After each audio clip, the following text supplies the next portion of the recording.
Prayers.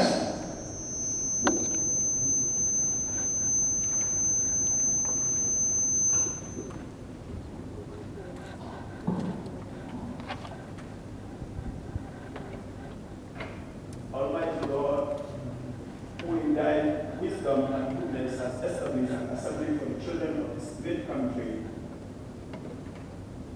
who advocate and promote for the welfare of children and society. Let thy blessing be shed upon us here in this house assembly. Grant us that we may treat and consider all matters that shall come under our administration in so just and faithful a manner. To promote thy honor and glory, to advance the peace, prosperity, and welfare of this country and of those whose interests thou hast committed to our child. Amen. May take a seat.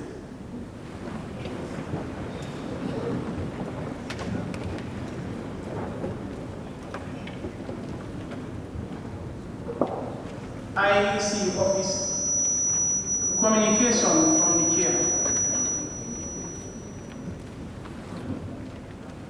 Honorable members-elect or nominated, the outgoing Honorable Speaker, Deputy Speakers, and Honorable members of the previous Parliament, Her Excellency the First Lady of the Republic, Honorable Deputy Speaker and members of the National Assembly, Honorable Cabinet Ministers here in present, Ministers Representative, OIC, members of the Diplomatic Corps, clerk and staff of the National Assembly, NYC Secretariat here in present, CNAP or CNAP regional coordinators, distinguished invited guests, members of the press, ladies and gentlemen, good morning to you all. Honorable members, I congratulate you all on your elections and nominations to this assembly.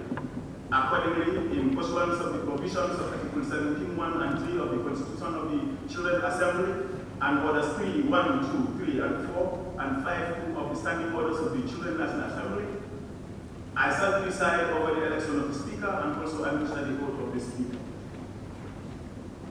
Therefore, I grant leave that the clerk proceed with the item as per the order paper of today, which is already circulated. Election of the Speaker of the Children National Assembly of the Gambia. As you may be aware, this first session of the Second Assembly in the year 2023 is in accordance with Article 17(1) and 3 of the Constitution of the Children Assembly and Orders 3, 1, 2, 3, and 4, and 5, 2 of the Standing Orders of the Children National Assembly, which reads on Article 17(1). The Speaker of the Children National Assembly shall be elected by the members of the National Assembly from among their numbers. And 3, IEC shall preside over the elections of the Speaker and Deputy Speakers.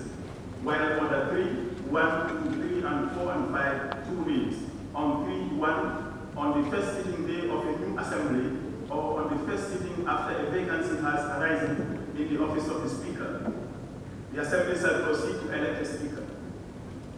2, the IEC shall preside the election of the Speaker. 3, any member addressing him or herself to the IEC official may propose a member for the office of the Speaker and move that the name of the person be mentioned. Do take the office of the Speaker.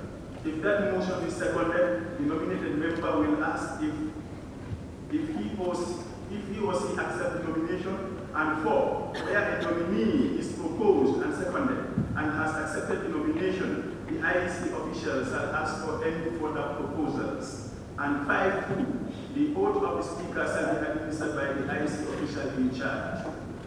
Honorable members, in accordance with Section 4, Article 17(1) of the Constitution and Orders 3, bracket 3 of the Standing Orders of the Children National Assembly, I now invite members to move and nominate a member from amongst the numbers to be elected as Speaker? Any honorable member? Yes. Good morning, everyone. I am Honorable Sheikh from Care. I hereby rise to nominate Honorable Seni Dando to take the office of Speaker for the Children National Assembly. Thank you.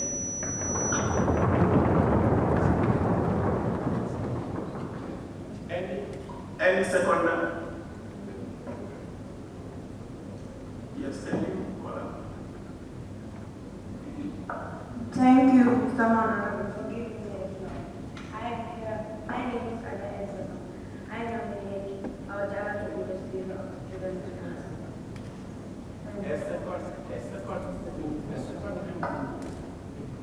The proposed individual, the proposed candidate. Who is going to second?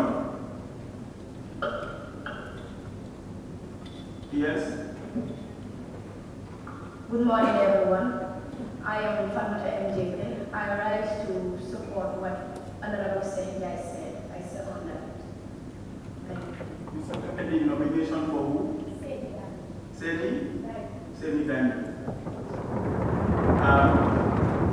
Who is Seni Daniel? Honorable Seni Daniel, do you accept the nomination, your nomination as candidate for Speaker? Yes, I do. Thank you.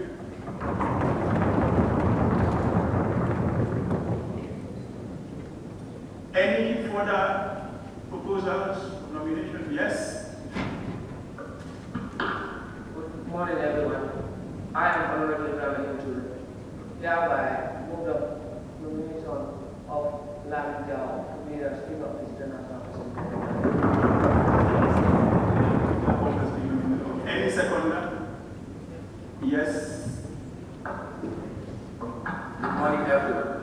I rise to second the motion of Honorable Ibrahim Jul.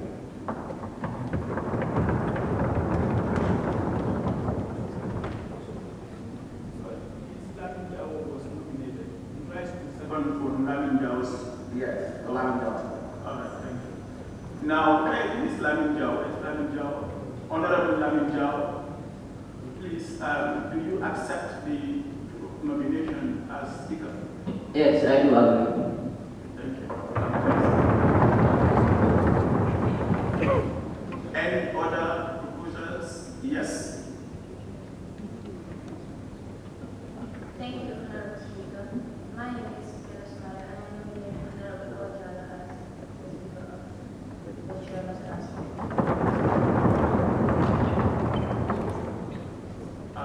Any seconder to our Jawa's nomination? Honorable our Jawa's nomination? Any seconder? Yes.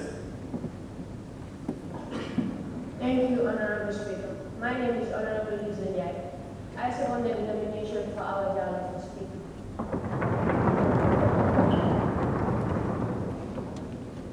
Any other proposal? Any other nomination?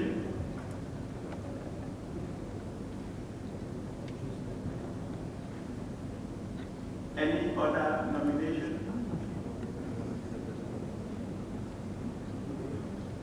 In the absence of any other nomination, can somebody rise to close the nomination?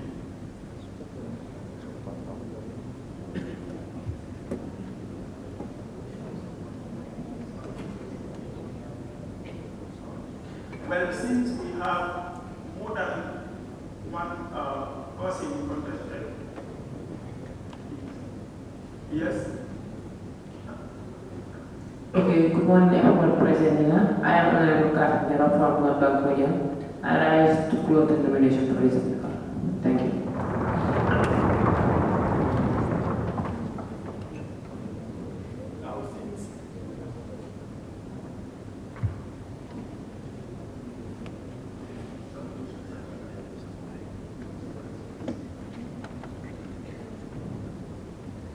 So since we have three contestants for the position of Speaker, we have Seni Danjo, Lamin Jao, and Awa Jao as candidates.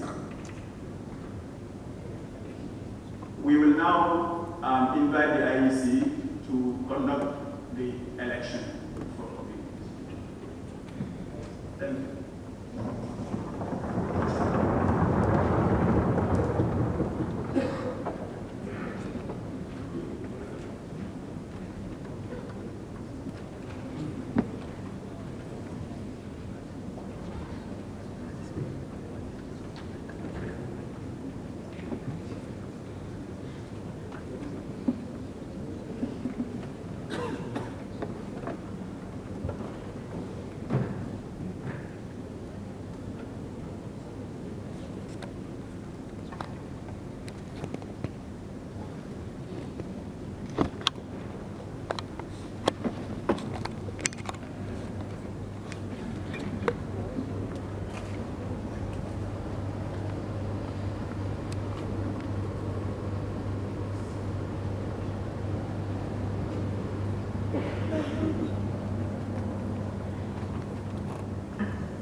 We just want to explain the process of the voting so that everybody will be au fait of what people are supposed to do. Like already stated that there are 3 candidates that are going to be on the ballot paper. We are going to use the ballot system of voting. And already their names are inputted on the ballot paper. You know, beginning with the name, but ending with the surname. But it is the surname is arranged alphabetically. So you have A. Sidi Danjo, B. Awajalo, C. Lamin Jao. We will place the ballot box here, like it is already placed. It will be sealed. And you will come, but we will verify your names according to the list provided us. You have 105 members, honorable members that are supposed to vote in this election. So we will come over here, we will verify your names according to the list as per the tax that is provided, because we don't want any impersonation. We know we are honorable, but we just want to do best practice. We want to use the right way of voting. So you come, we will verify your name on the list and ensure that you are on that list. And we will take your name, then you move to the next stage, that is you collect the ballot paper. When you collect the ballot paper, you go to a corner. Like this is the one that will be issued to you, then you circle or you tick the candidate of your choice. So please tick it rightly, because if you don't do that, it can lead to a spoiled ballot, and we don't want to have that. Yeah, okay. So once you've done that, once you pick the candidate of your choice, you fold it, then you go there and cast your vote. From there, you go and occupy your seat. After that, we will invite an agent or whatever we might even decide to have that. Then we will do the counting, and we will declare the person who has, the majority of the vote. I think that's clear. So we want to know how IEC leen jógee woote bi yéen a ko def already xam nañ candidate yi ñoom ñetta lañ soo si paper lañ binda candidate yi post candidate bi mu ngi tudda Seni Danjo waaye su tudda ñu def Seni Danjo bi post alphabetically di moo njëkka yeneen sooyee sant yi so bu boobu passé nga am Awa Jallow nga am Lamin Jawo ñetti candidate yi la boo ñëwee dangaa ñëw fii si table bi fii ñu seet si liste bi parce que dañu jox liste bi nga xam ne ñoo war a sànni karta su ko defee ñu tug sa tur nga dem si beneen stage bi ñu jox la ballot paper bi mooy bii nga dem nga ñëw fi nga xam ne kenn du la gis nga jël pen bi boo bëggee nga tiit candidate bu nekk sa choice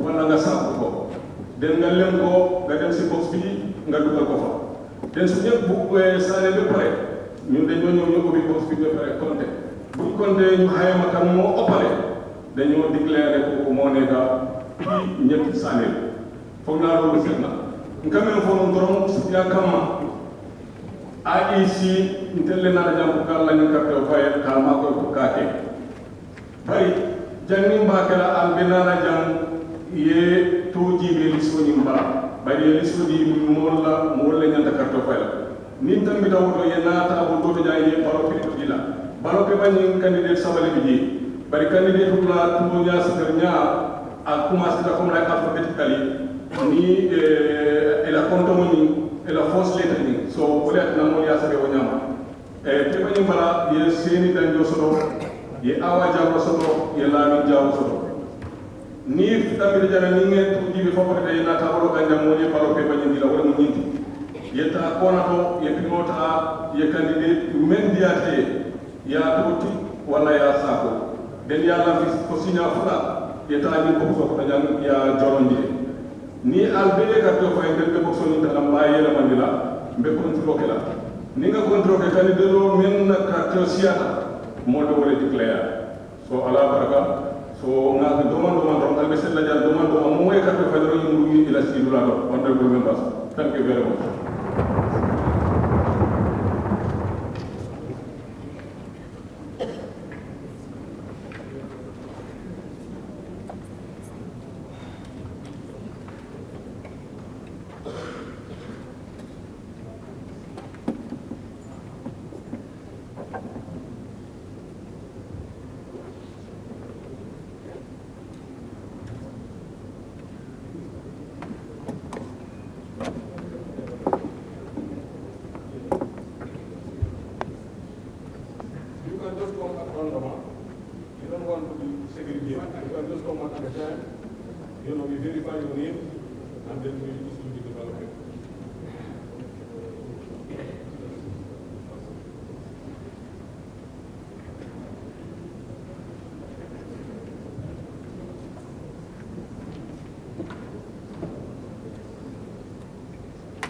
Like we said, anybody challenge, you need assistance, the IEC will assist you out.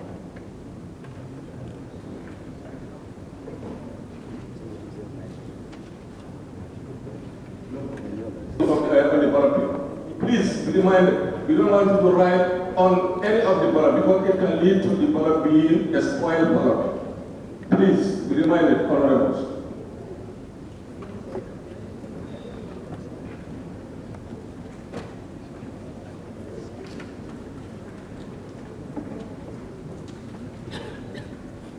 Don't ever write your name on the ballot paper. Don't ever write your name on the ballot paper. The secrecy of the votes is very key.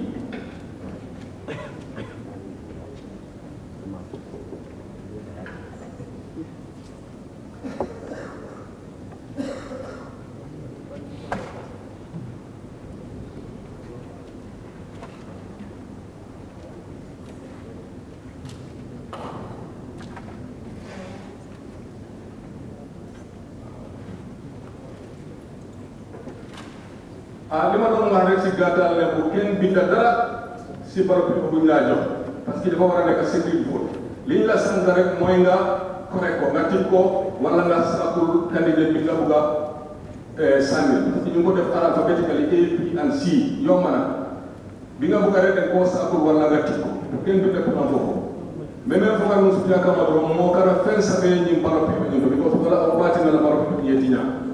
Yeah, you can only take particular wala ya sako dama. Dukare alina no mako wala. As for this practice. So on that note, I just want to hand over in my back to the election supervisor to tell you the next procedure. Thank you very much.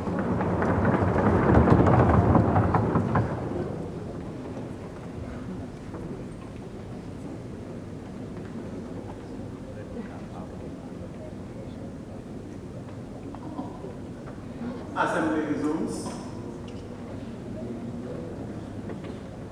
The results as follows.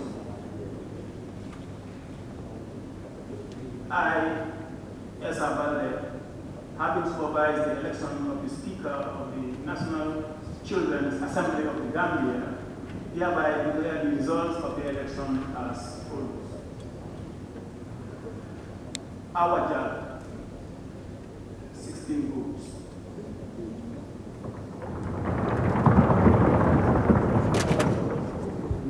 Semi Dansho, Danjo, 19 votes.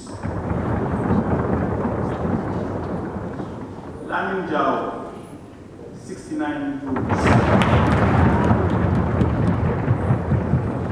There were no invalid votes.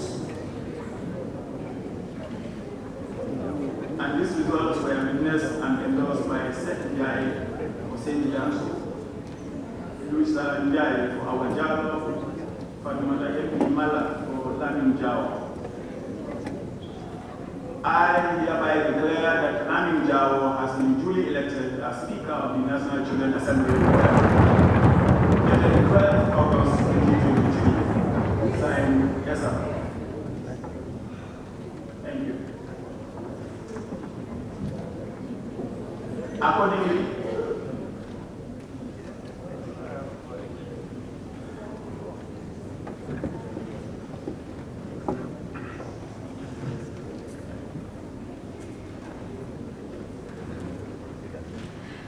Accordingly, in pursuance of the provisions of Order 5 of the Standing Orders of the National Children's Assembly, I shall administer the prescribed oath of the Speaker. Therefore, I ask the clerk that we proceed with the administration of oath for the Honorable Speaker as per the order paper. Administration of oath for the Honorable Speaker.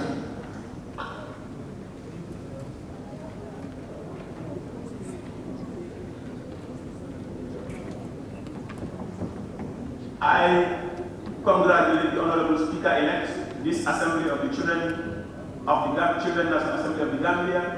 May I now call on the Honorable Speaker-elect to the podium to take the respective prescribed oaths before me.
I,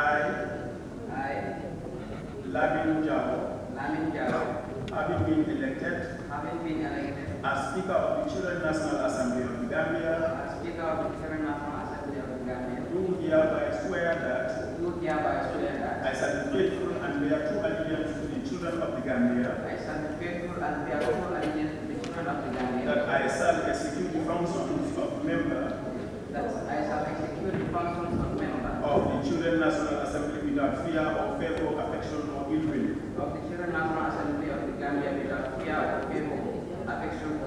According to the Constitution of the Children National Assembly of the Gambia.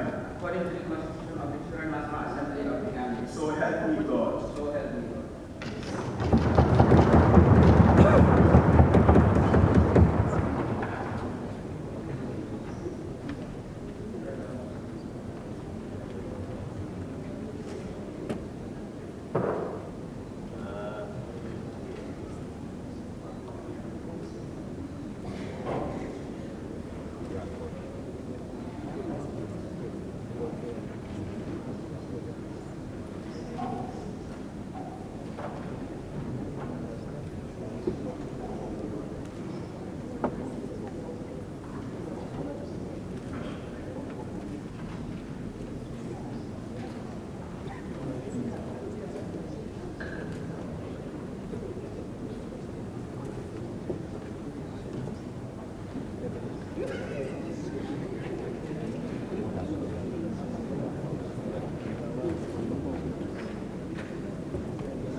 Clerk.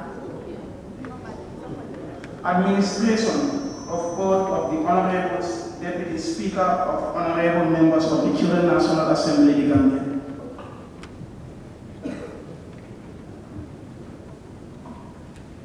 I congratulate Honorable Deputy Speakers elect and nominated and all the Honorable Members of this Assembly.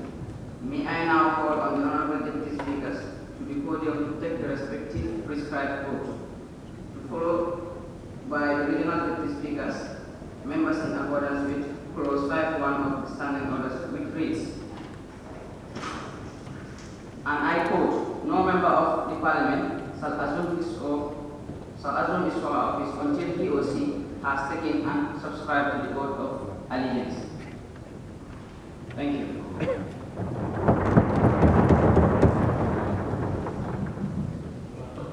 Administration of prescribed vote for the Deputy Speakers and members.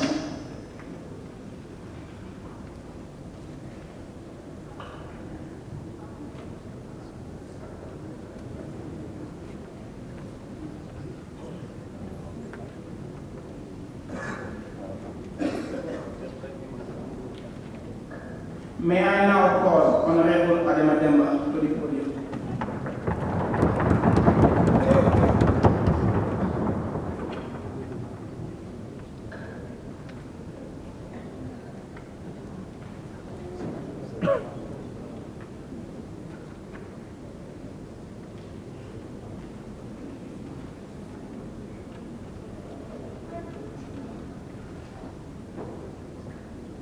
I, Honorable Awademba, I, Honorable Adama Demba, having been elected as Deputy Speaker of the Children National Assembly of the Gambia, having been elected as the Deputy Speaker of the Children National Assembly of the Gambia, do hereby swear that I shall be do hereby swear that I shall be faithful and bear true allegiance to the children of the Gambia, faithful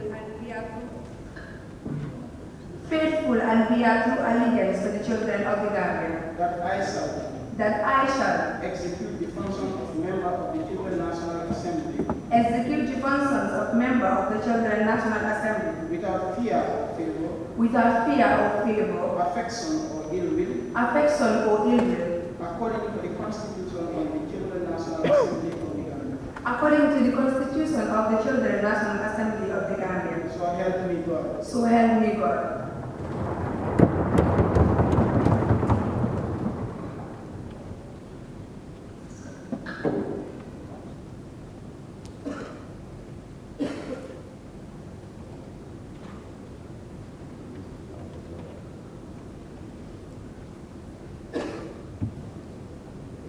May I now ask the Deputy Regional Speakers to rise to take their oath of office. The Deputy Regional Speakers, can you rise?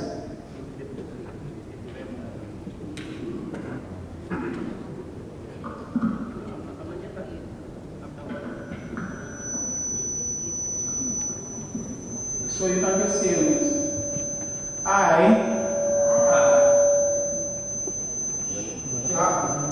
Having been elected as Regional Deputy Speaker of the Children National Assembly of the Gambia, Having been elected as Regional Deputy Speaker of the Children National Assembly of the Gambia, do hereby swear that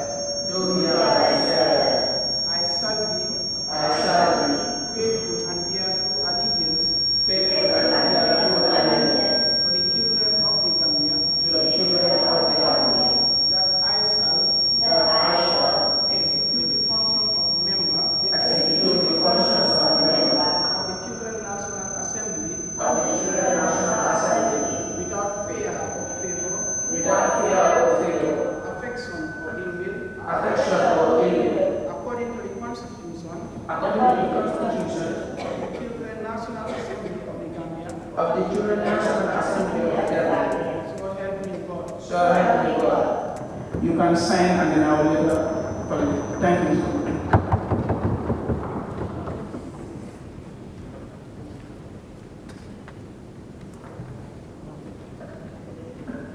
May I now ask all the members of the Children National Assembly. Thank you very much, Clerk and members of the Assembly.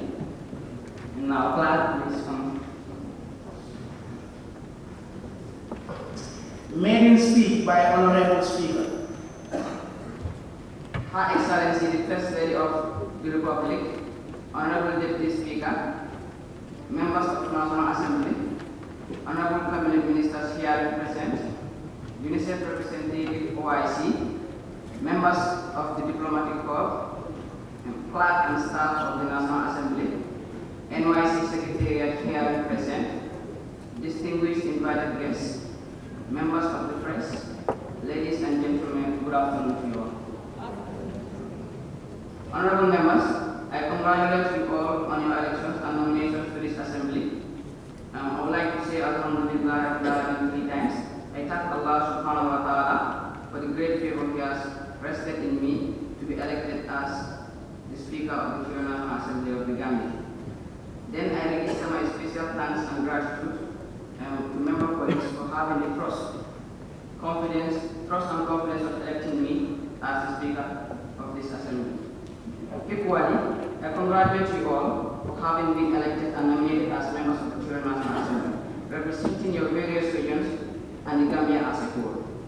I also must thank the Clerk of the National Assembly Service, the NYC, and all stakeholders for guiding us through this process since yesterday. Your priceless guidance will further be valued in your future.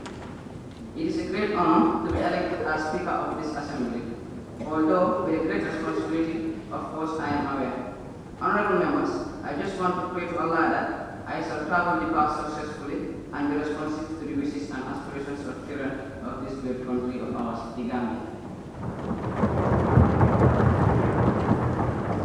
I wish to congratulate all of you honorable members for being part of this assembly, because it is a unique opportunity and privilege for us to be here and serve our dear nation. I look forward to be working with all of you in advance to the cause of all children in the Gambia. Therefore, let each one of us represent our fellow children in this country with dignity, purpose, and honor.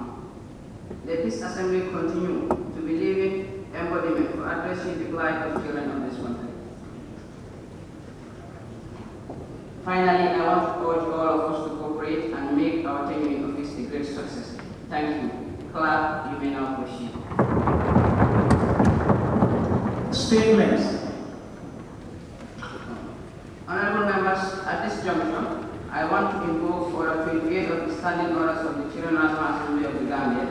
As per our order paper for today, Her Excellency the First Lady, the Honorable Deputy Speaker of the National Assembly, Honorable Cabinet Ministers, and other dignitaries to deliver statements to this assembly. Honorable members, please be reminded that after the statements are delivered, no questions, comments, or concerns raised will be entertained. And may I now call on the Honorable Deputy Speaker of the National Assembly to deliver the welcoming remarks.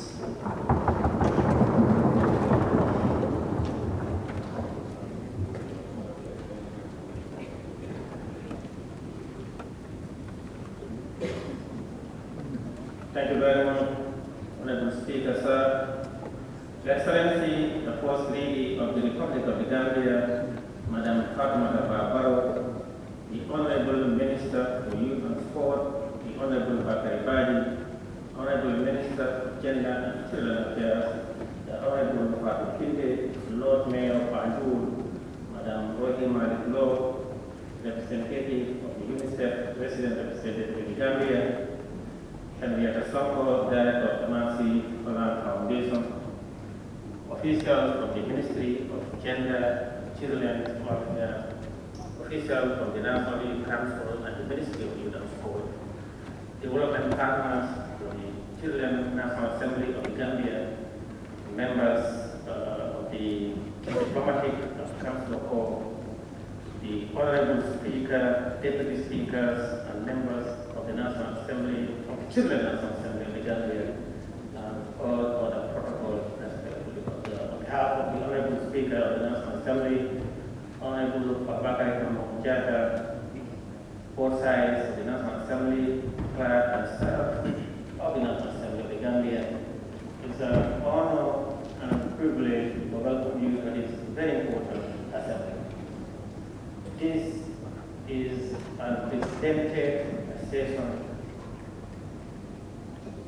arguably historic in the annals of the Gambia, where the Children's National Assembly of the Gambia conducting a session to this very basic building. As Parliament and as government under the leadership of His Excellency President Adam Barrow, we are committed to joining together with young people of this country. As leaders of the day, it falls on all of us to continue to support, to mold, train, and guide children and youth. For us, it is our ardent responsibility to educate this nation to responsible and responsive citizens. Therefore, the truth is hard today. The enabling environment has been created by government and by all actors and your partners to give you the opportunity and to learn as you journey towards success. The Children's National Assembly of Gambia is created primarily to advocate and advance issues of children and government through the Ministry of Children and Gender as well as Assembly and Sport. So, in her drive towards ensuring socio-economic development for the country, the issues of children and your welfare is taken care of and addressed. And as a government and as a people, under the leadership of President Adam Barrow, is committed to building strong institutions of democracy that will stand the test of time. That could not be possible in the absence of taking young people on board. And if you want to build a country of responsible and responsive for her needs and aspirations in all spheres, most importantly, the socio-economic development of this country, we cannot do it in the absence of it. And as members of the National Assembly, we are committed to joining together along that path. It is our belief that together we build a nation, and the time is now for us to inculcate sense of responsibility, sense of patriotism, and sense of nationalism. Coming to this parliament is not only a tourism, but for you to start from now, learning processes and procedures of becoming a responsible person. Tomorrow it is expected that you will take command of this country, you will be speakers, members of parliament, president of the republic, ministers, and head of department. You should start doing that now. And for that reason, I will encourage you to take your books very serious. Education is power. It's the only route to success. If you want to succeed, and you want to become the Speaker of the National Assembly tomorrow, you must learn, you must read, you must be responsible. And you must be aware of the new emerging social differences that are responsible for most destruction of young people. At a tender age and a youthful age, you must avoid drug usage and all its related issues. You must avoid criminal activities. You must avoid engaging yourself in ventures that are not useful for your educational career. On behalf of the Honorable Speaker of the National Assembly and on behalf of all members of the National Assembly, we are proud that you are here today. It is our responsibility to give you the opportunity to come and join us in this building of ours. It's the National Assembly of the Gambia. It belongs to all. No one owns it but us as Gambians. And the office of the Honorable Speaker and the office of the clerk have always been availing young people the opportunity to use the chambers of the National Assembly. Since from the previous assembly, they've been opening our doors for the National Parliament of the Gambia, and immediately they here some couple of months ago. We want to congratulate you and wish you all the best in your endeavors. And when you go back to your regional places, continue advocacy for the interests of children, of whom also on the various regions and the culmination of the National Assembly, Chief of the National Assembly of the Gambia. So the Honorable Speaker, the Deputy Speakers, and all the regional Deputy Speakers, we will work equal to the task, and the rest would be fruitful. Thank you very much, and we'll assure you that we will be here. Thank you. Very well. Thank you, Honorable Deputy Speaker of the National Assembly of the Gambia, for your welcoming statement. And at this juncture, we would like to acknowledge the presence of our regional coordinators, those who escort us, and when you come to activities, they are always with us, like our parents. And also the former Senate members who are also here. And we also acknowledge your presence and thanks for coming. Clerk, you may proceed. Statement, UNICEF representative OIC.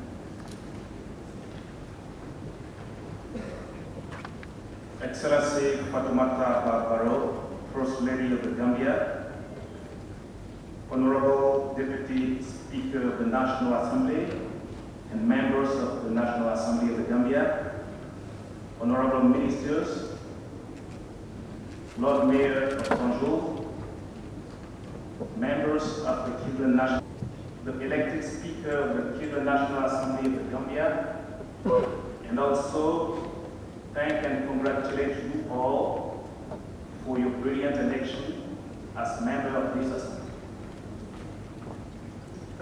It is an honor on behalf of UNICEF to stand before you today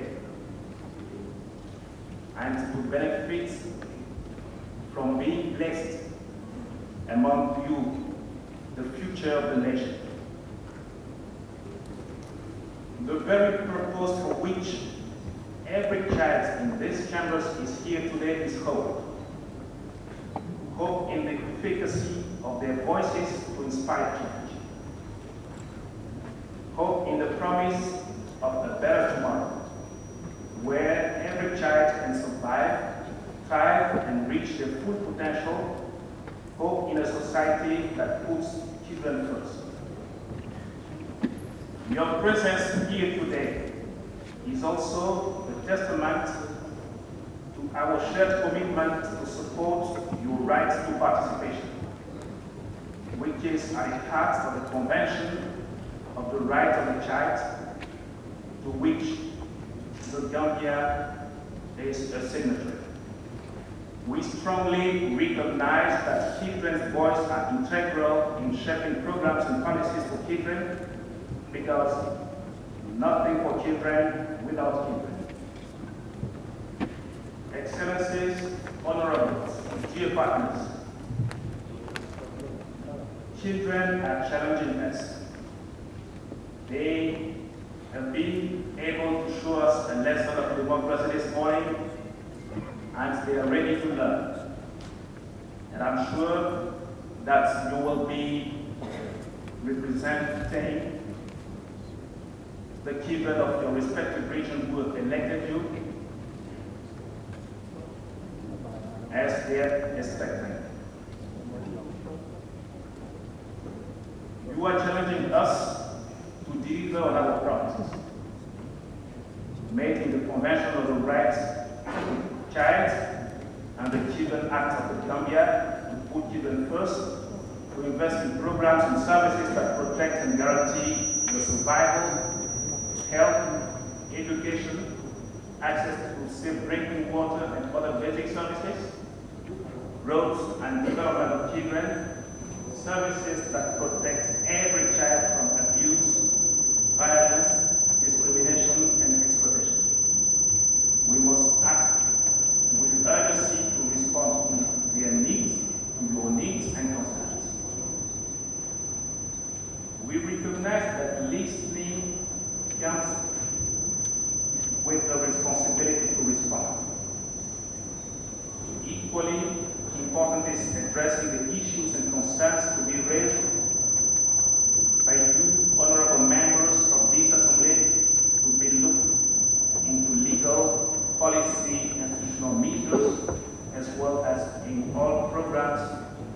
that are required to be implemented in the various regions of the country.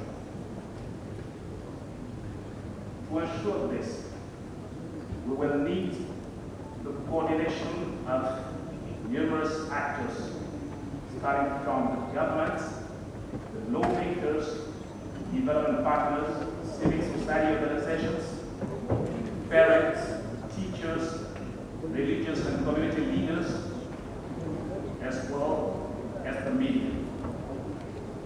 We are all duty bearers, and we all have roles and accountabilities. This is in line with the SDGs, the Sustainable Development Goals, which is a commitment of states to prioritize the progress of those further behind, especially children in the areas of health, education, water sanitation, equality and protection. As you may know, there is an upcoming SDG summit in New York,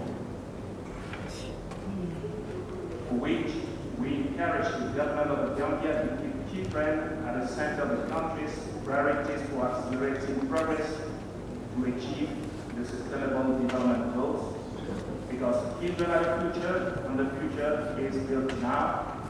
And when I see this colorful assembly, I see the future of the country.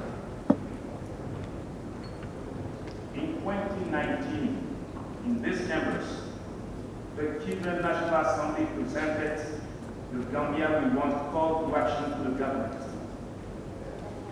You asked us, among other things, to do more to improve quality and accessibility to education. Scale up services that protect children. Invest in quality health services. Protect children from illicit drug use and sexual exploitation, as well as to protect the right of children with disabilities. Today, I am happy to report that the United Nations system in the Gambia, and especially UNICEF, has been actively supporting the government and other partners in most of the demands contained in the call to action. There is much more to do, and let me assure you once again that UNICEF remains committed to supporting the national efforts to protect the right of children of the Gambia. At UNICEF, the phrase "for every child" is more than a tagline. It represents our commitment and promise to support the rights of all children everywhere.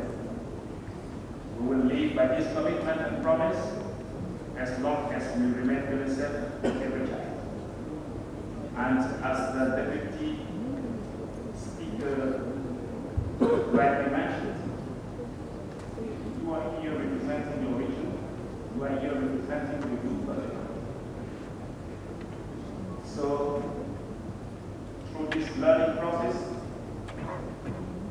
we hope that our what we learn here will benefit to all the children of the country. God bless the Children National Assembly of the Gambia and all the youths and children of the country. Thank you so much.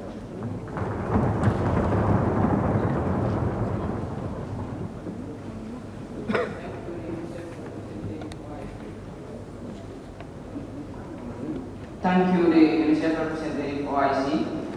You are a long time and very reliable partners for your statements made in this assembly. Clerk, before we proceed, I think there was an oversight.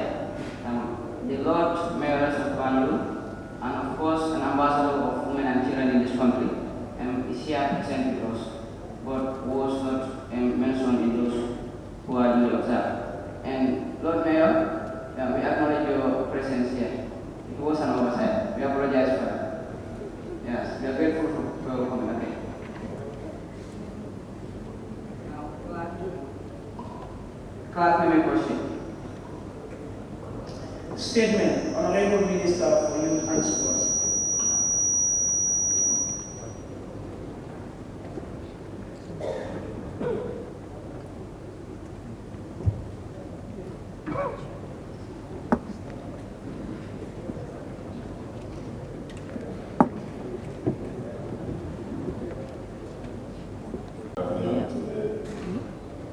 Speaker of the General National Assembly and elected speakers and all members of the General National Assembly of the Gambia, to the Honorable Deputy Speaker of the National Assembly, who is, I guess, dethroned today, sitting on the side.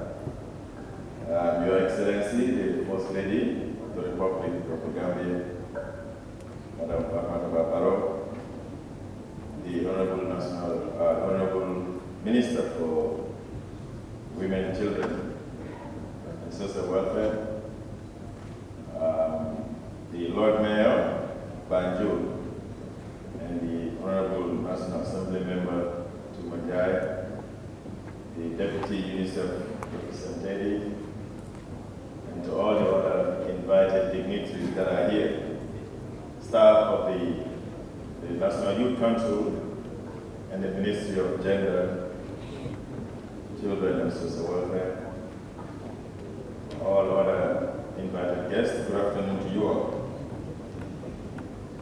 I am glad to join all of you today in this very important assembly. Important because we are celebrating children and young people who are elected by their regions to represent them in the August budget of the Children Assembly. But we are equally glad because this is one of the forums that give opportunity to children and young people across the country to sit and discuss issues that affect them, but also have the opportunity to interface with those that are either elected or appointed to serve in positions of responsibility in government. The Children National Assembly, as you all might have known, was established in 2018 through the collaborative work of the National Youth Council, the National Youth Parliament, and support from Child Fund the Gambia, Child Protection Alliance, and UNICEF the Gambia. From 2018 to date, the Assembly continues to engage in community work, sensitizing people about issues that are mostly affecting their children and our young people. And they're glad that after 5 years, we're here to witness what is going to be the second assembly.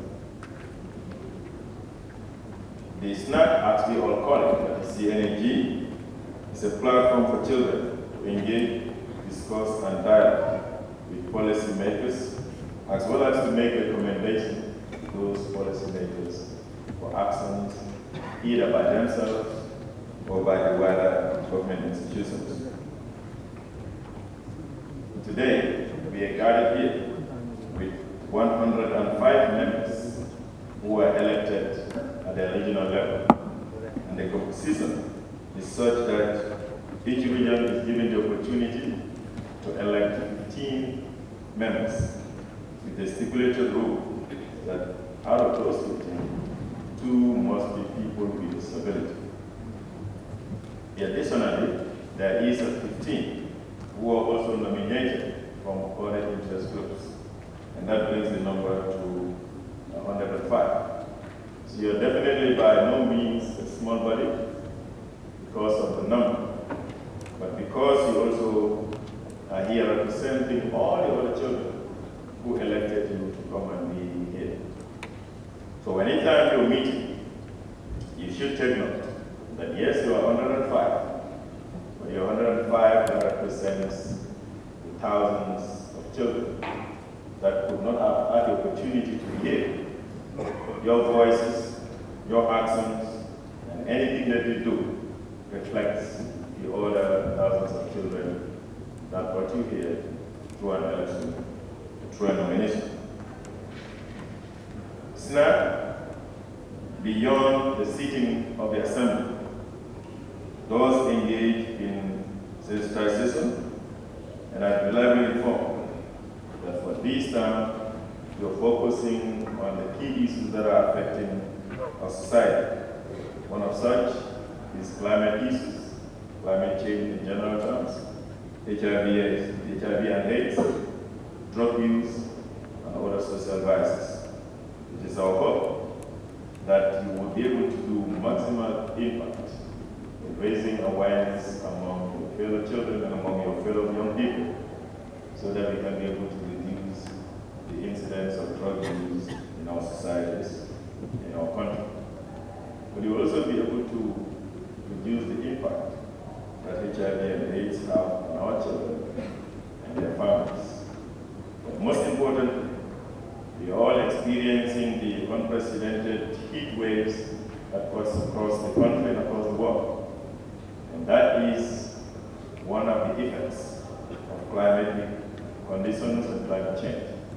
We hope that you will be able to include in your activities issues that help us to plant more trees and to discourage our family members from being members that contribute towards the environmental degradation that causes climate conditions that we experience. Honorable Speaker, invited guests, ladies and gentlemen, I want to commit that on my behalf and on behalf of the Ministry and by extension the government, we would continue to work with you as SNAP of the Gambia to do our part in supporting your activities and your operations where necessary. But we also want us to keep holding us to account to ensure we do what is expected and ensuring that we hand over to you a country that is better than we find it right now. I would now want to conclude, ladies and gentlemen, Your Excellency, the First Lady, by thanking those that have contributed immensely towards establishing this Children's National Assembly. Notably among them is Mr. Njundu Dramé, who was one time the National Coordinator of the Child Protection Alliance, and today serves as a Commissioner in the National Human Rights Commission. Additionally, we will want to recognize and appreciate the efforts of our dear sister, the late Ami Joe, who was also a youth coordinator in the Child Protection Alliance. Ami gave her time and resources to the establishment of SNAP, and even though she is no more with us, we must remember her for the role she played in the creation and establishment of SNAP. Lastly, we will want to appreciate Her Excellency the First Lady of the Republic of the Gambia for her commitment to the work of children and young people. Obviously, it's not the first time that she is accepting to attend an event of young people. She's been doing it. It's important that we tell her thank you, that the young people of this country recognize your work, and we will always remember you, will always be there for us. To the Speaker, the Deputy Speaker, and the National Assembly members, thank you also for making the Assembly chambers and its facility and staff available to our young people as they exercise their democratic rights and practice to know how democracy, good governance works in the country. Our donor partners who have been supporting us over time, especially to UNICEF, the Banjul office, thank you very much for supporting, and through the officer in charge who is here, on behalf of the institution, we say, on behalf of the ministry, we say thank you very much for supporting. To all of you, I want to conclude by saying that it is a privilege that you are serving in this Children's National Assembly. It's a privilege that you all must recognize and take it serious. That in the proceedings of today and in the activities that are going to happen beyond today, take it as serious as much as you can.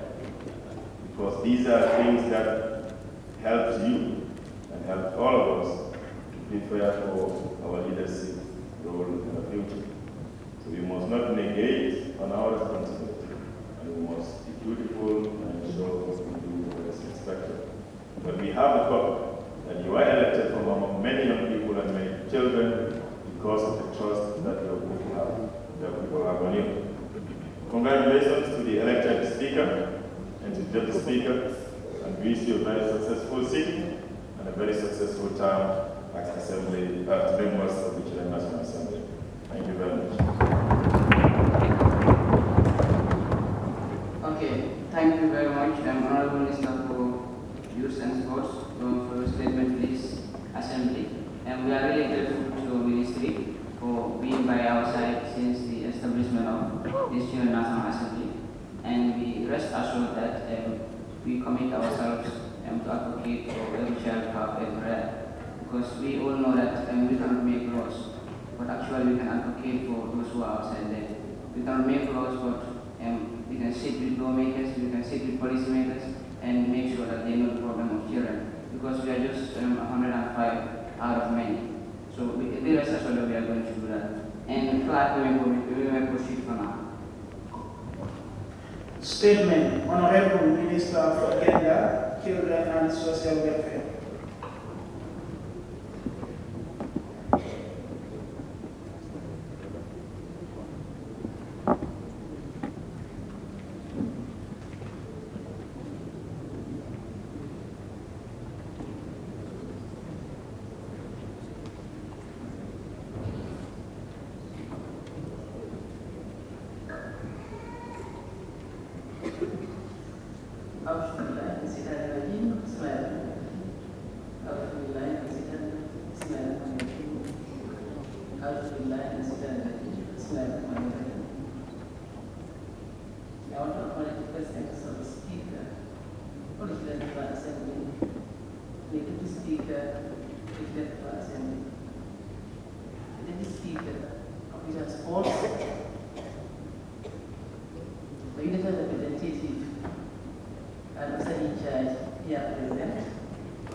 The mayors of Banjul, staff of the National Assembly President, staff of the Ministry of Youth and Sport, as well as staff of the Ministry of Gender, Children, and Social Welfare, family members, friends, and well-wishers of the Children's Assembly, the media, all protocols duly and respectfully observed. It is indeed a great honor for me to participate in the first sitting of the National Assembly. This is the second National Assembly of the Gambia, and we are very proud of all of you. I am especially proud because the majority are female. So thanks go to your constituents. A big thank you will go to your constituents who elected they are gender sensitive. And it is very promising for the Gambia. You are the future of the nation. If today young people, children for that matter, can elect more females in the National Assembly, I think that's a very promising feature. I have no doubt that in the many years to come, we have more females in the National Assembly. It is one thing we have been advocating for the past 30 to 34 years, and it's gradually coming into reality because the young people, the children of the Gambia, are showing the light. Ladies and gentlemen, as you all know, child protection is complex, yet fundamental to the realization of so many rights of children, including the right to health and education. It is cross-cutting and requires a multi-agency approach that involves a myriad of actors at all levels with a variety of expertise to coordinate and collaborate to safeguard the rights of every child in the Gambia. In the Gambia, there is a Children's Act of 2005, which we are revising now to include emerging issues. This act protects and promotes the rights living in the Gambia. There's also a Youth Act of 1999 that protects and promotes the rights of adolescents due to the age of 13 and 35. The education policy also has provisions for in-school children to participate in extracurricular activities. These blueprints and government commitment to protection and promotion of the rights of children and adolescents living in Ghana. Furtherance to legislations and policies. There are institutions that operationalize policies into programs for the realization of having a conducive and protective environment for all children and adolescents to strive. The Ministry of Gender, Children, and Social Welfare is mandated to ensure that every child's rights are protected and promoted as enshrined in both domestic and international legal instruments. But again, I keep saying, where you promote your rights, also remember, you have responsibilities. Responsibilities go with rights. The National Youth Council is also mandated to spearhead all adolescent and youth affairs in the Gambia. In addition, there are other platforms such as civil society organizations, children and youth organizations that complement the efforts of the government in championing children and youth affairs in the country. I think at this juncture, I also want to acknowledge the presence of the youth advisor to the president, Mr. Lafi KCD, who was very instrumental in organizing this very important gathering today. The Ministry of Gender, Children and Social Welfare, over the past years, has registered significant progress in advancing children's rights in the country. Over the past 10 years, several issues affecting children's rights have been addressed. National legislation and policies have been put in place to ensure children realize their rights. In particular, the needs and rights of children have been clearly articulated in the Children's Act of 2005 and its amendment of 2015 and the Child Protection Strategy 2016-2020 of the Ministry of Gender, Children. Here again, I want to acknowledge the presence of our National Assembly member, Honorable Fatma Njai, who is the chairperson for the Select Committee of Women, Children, and Social Welfare here at the National Assembly.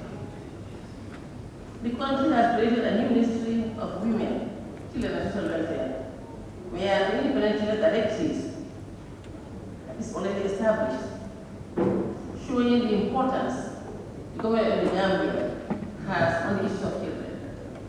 This is the first time we have a Ministry of Gender, Children, and Social Welfare, and also the first time we have a whole directive created only for the children of the Gambia.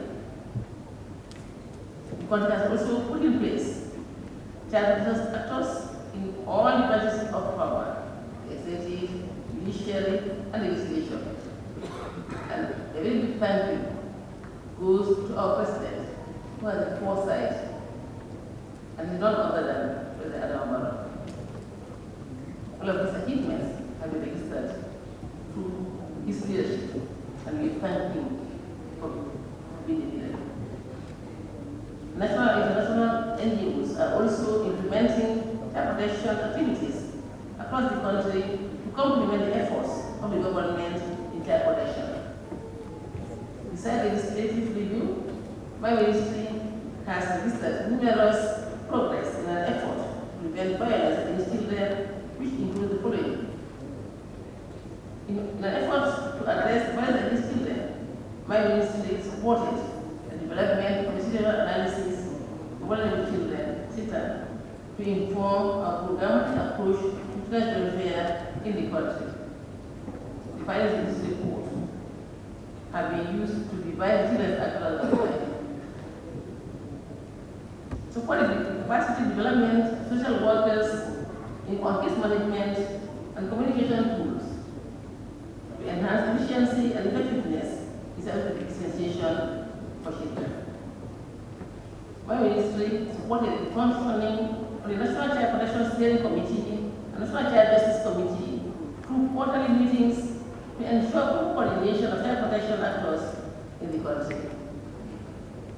My ministry has developed and validated the minimum standards to guide the operation of residential care institutions in the country.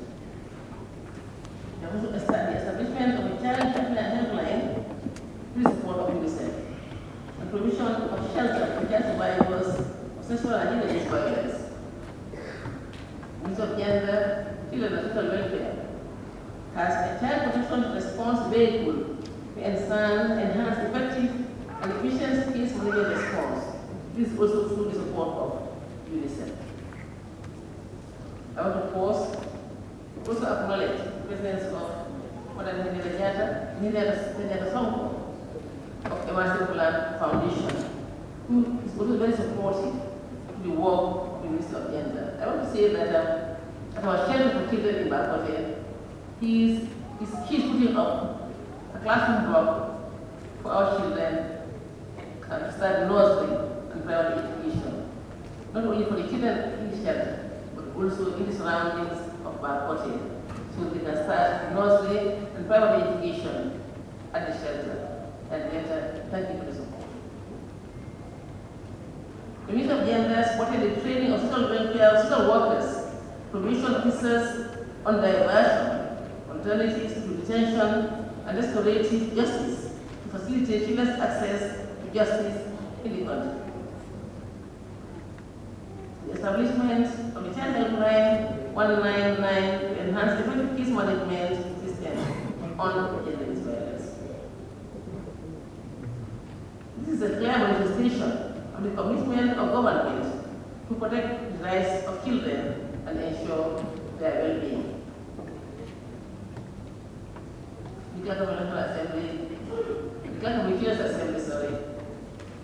The Speaker, the Deputy Speaker, members of the National Assembly of children. Despite all the significant progress, violence against children continues to plague our communities. According to the mix of 2018, that the multi-million cluster survey, 24.2% of children are still getting married, thus eliminating their chance to advance in their education and exposing them to domestic violence and life dependency. 27.3% of children between the ages of 0 to 4 years are still subjected to FGM, exposing them to hemorrhage, infections, and difficulties later in childbearing. 24.7% of children are involved in heavy child labor, exposing them to physical danger and limiting their chances to further education. 9.2% of children between the ages of 1 to 14 years old have experienced violent discipline at school or in their households. Therefore, this initiative of UNICEF, Ministry of Youth and Sports, is apt and timely, as this will enhance child participation is comprising of different members of National Assembly across the country. And this is crucial for a structure like this is important in giving children a responsible mindset towards national building or nation building. With various expertise to network, dialogue, and develop solutions to child protection challenges.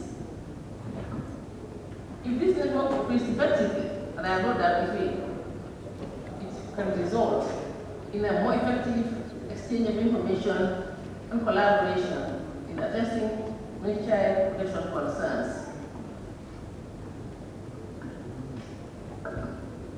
This National Assembly is key in strengthening the national child protection system in the Gambia.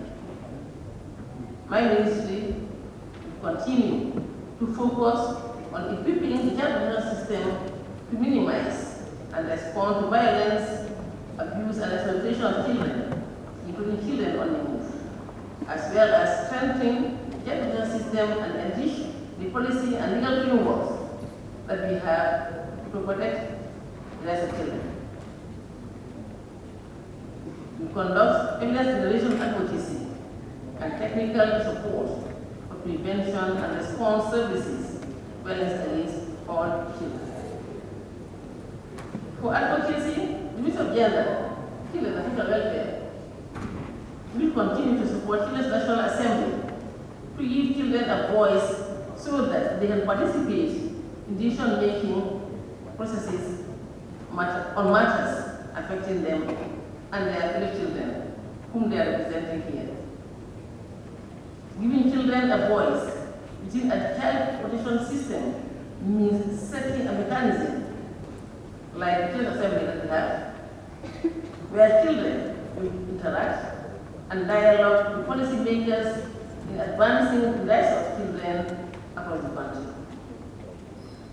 I wish to assure you, the National Assembly of Children,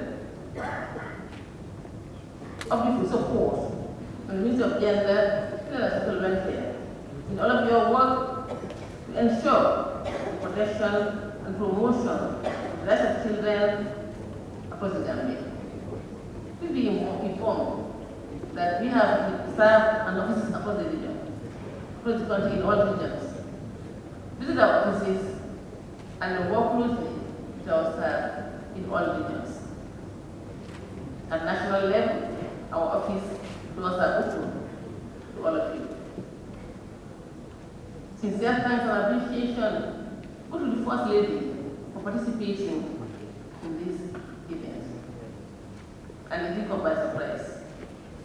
Our focus of interest is in the issues of children, women, and the elderly.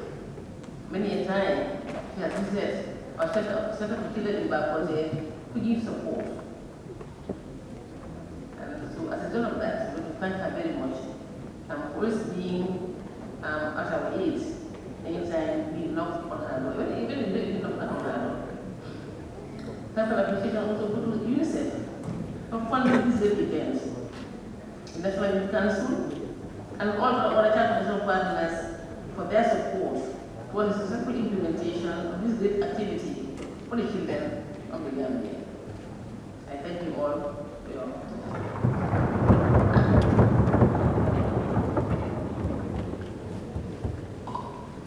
Okay, thank you, Honorable Minister, for Gender, Children and Social Welfare for the remarkable statements made to this assembly. And Clerk, please proceed. Statement. High Excellency, the First Lady of the Republic.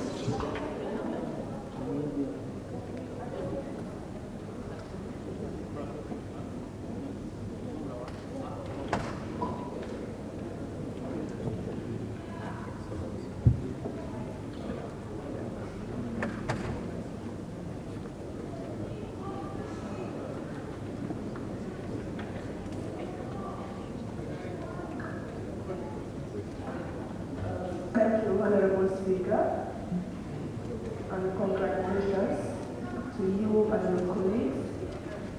I am very humbled to be here in this August gathering, being an August born, and we are in August. Thank you very much.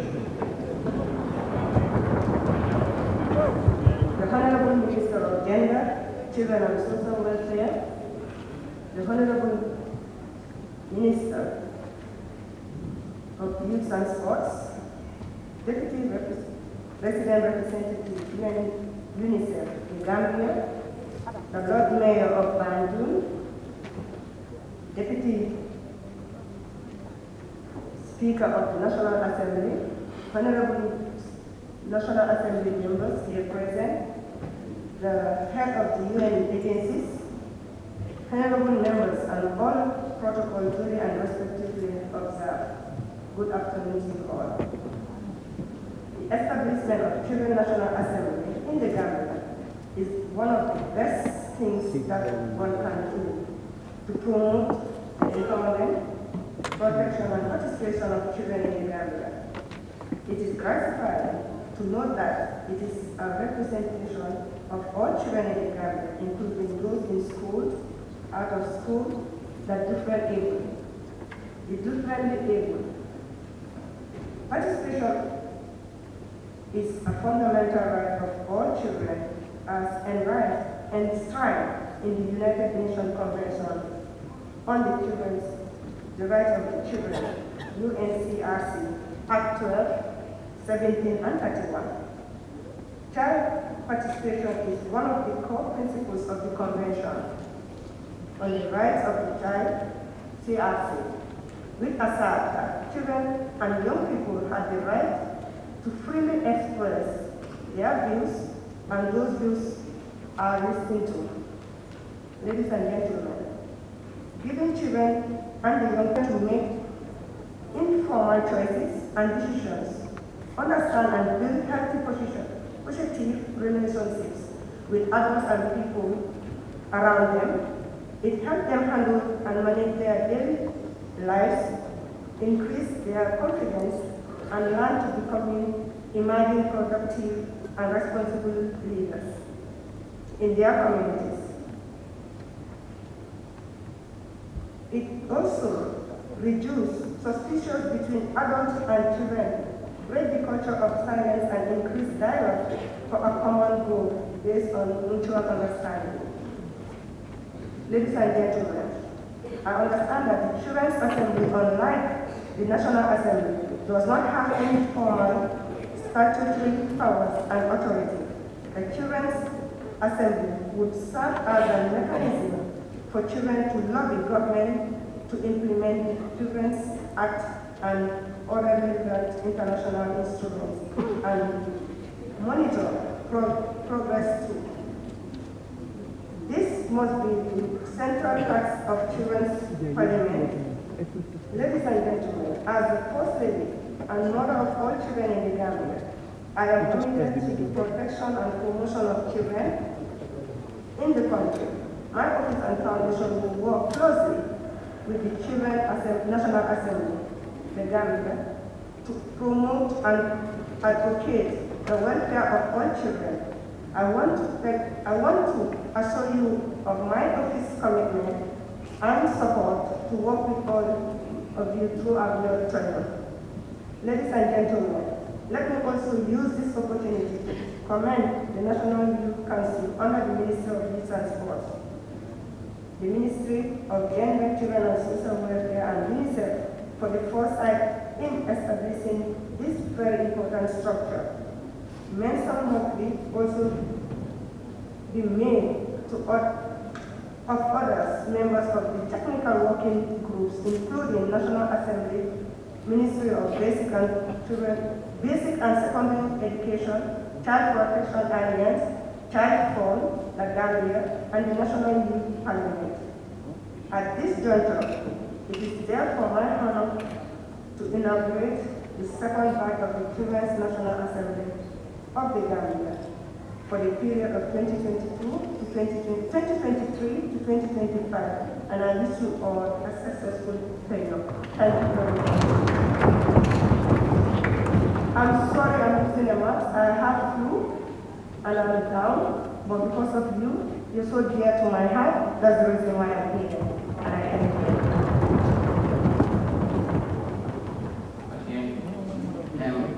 Thank you, Your Excellency, the Mother of our nation, for those words of wisdom. Indeed, we are grateful for your presence. And also, on behalf of this August Assembly, we plead to you, please help us have an audience with the President in a direct interface. Because it's something that comes from the National Assembly members, that they want to have a direct interface with His Excellency. If you can please help us do that. Okay. Then thank you in advance.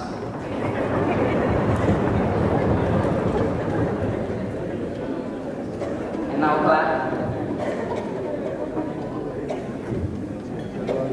Motion.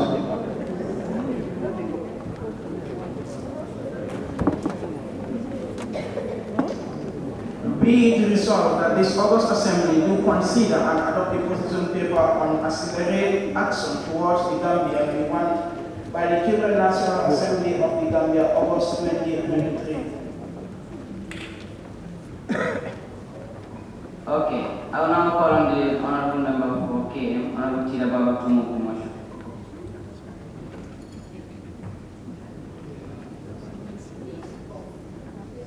Honorable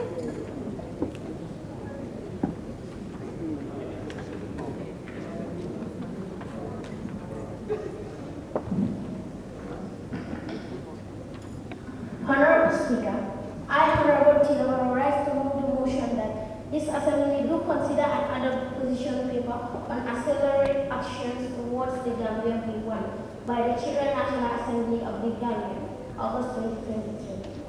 Honorable Speaker, we, the 105 elected members of the Children National Assembly of the Gambia, representing children from all regions of the Gambia, hereby urge the government of the Gambia to fulfill its commitment and take action for child rights now, once and for all. Honorable Speaker, noting the fact that the Children National Assembly of the Gambia, SNAP, is a child-led non-statutory body established by the government of the Gambia through the Gambia National Assembly and the National Youth Council in partnership with UNICEF the Gambia, Ministry of Gender and Children's Social Welfare, Child Protection Alliance, Child Fund the Gambia National Youth Parliament, with the ultimate aim to promote and advocate for the rights of all children, as enshrined in the Convention on the Rights of the Child, the African Charter on the Rights and Welfare of the Child, and all other legal instruments pertaining to the promotion, protection, and development of the children in the Gambia. Honorable Speaker, appreciating the enactment of the Children's Act 2005, Women's Act 2010, Tourism Offences Act 2003, Persons with Disabilities Act 2021, and other relevant legislation to guarantee our fundamental human rights, protect us from all forms of abuse, exploitation, and violence, and build for us children an environment which is enabling love and protection. Honorable Speaker, appreciating further the provision of free education for all at basic and secondary levels, legal prohibition of FGM and child marriage, and the establishment of Children National Assembly of the Gambia. Ministry of Gender, Children and Social Welfare, and the National Human Rights Commission, amongst many other efforts and national initiatives. Honorable Speaker, recalling existing regional and international human rights legal instruments ratified by the state, in particular the United Nations Convention on the Rights of the Child and the African Charter on the Rights and Welfare of the Child, which obligate the government to respect, protect, and fulfill the rights of all children without discrimination or distinction. Honorable Speaker, recalling further the obligation of the state as the primary protector of children to effectively implement and enforce all the laws that protect children against all forms of abuse, exploitation, and violence, and to diligently investigate, prosecute, and punish child sex predators, both online and offline, rapists, and child traffickers.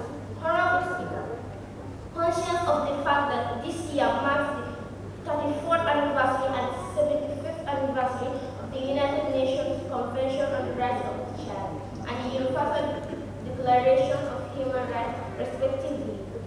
Honorable Speaker, recognizing the fact that despite the progress made, there are still challenges the country is grappling with, which call for collective action by the government and other relevant stakeholders to address them.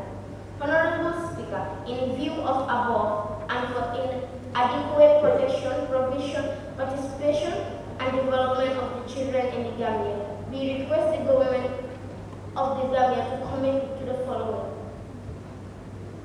1. Respect, protect, and fulfill the rights of every child in the Gambia, irrespective of background, religion, ethnicity, disability, or any other consideration or status. 2. Adequately and effectively enforce and implement all the laws which protect children from all forms of sexual abuse, violence, exploitation, hazardous labor, and trafficking. 3. Adequately and effectively implement and enforce the Children's Amendment Act 2016, which prohibits child marriage, and Women Amendment Act 2015, which prohibits female genital mutilation, cutting and diligently prosecute violators of these laws. Put in place effective mechanisms to reduce road accidents and casualties of children as a result of road accidents. Effectively enforce and implement the Tobacco Control Act and the National Drug Law Enforcement Act to ensure that no child is involved in the buying of tobacco or any other harmful and illegal substances and drugs. 6. Put in place effective mechanisms and measures to support children who drop out of school due to pregnancy, child marriage, drugs and substance abuse. 7. Put up effective and firm mechanisms to address increasing numbers of teenage pregnancy in the country, especially in the rural areas. 8. Work closely with partners to address irregular migration with a specific focus on children. 9. Ensure all schools are child-friendly and free from all forms of bullying. Provision. 10. Make basic and secondary education totally free, compulsory, qualitative, accessible and available to all children, including children in madrasas. 11. Establish standard science and IT laboratories in all schools in the Gambia and support their effective functioning. 12. Provide adequate school buses in all the regions of the Gambia, particularly for rural Gambia. 13. Ensure that all schools, including madrasas and health facilities, have sanitary pads which are always available and accessible to girls and young ladies. 14. Ensure adequate and accessible medical supplies in all health facilities in the Gambia. 15. Ensure children have access to sexual and reproductive health information and services are friendly and non-stigmatizing. 16. Reintroduce population and family life education in school curriculum. 17. Establish recreational and sporting facilities for children in all the regions of the country in fulfillment of their rights to play and development. 18. Provide a budget line in the national budget for the effective functioning of the Children National Assembly of the Gambia. 19. Establish rehabilitation centers for children who are experiencing stressful and traumatic situations, including mental health and sexual abuse. 20. Provide young people with disabilities the opportunities to access higher education that is affordable and appropriate to their needs. 21. Make justice accessible, affordable, and disability-friendly. 22. Provide sign language interpreters in all major government services, installations, amongst others. And make all important national documents in Braille form to be accessible to persons with visual impairment. Participation. 23. Break the culture of silence surrounding child sexual abuse and exploitation through organizing open national and community dialogues using all available channels. 24. Promote and fulfill the rights of children with disabilities. Fight discrimination and stigmatization against them and ensure they have access to all services and buildings.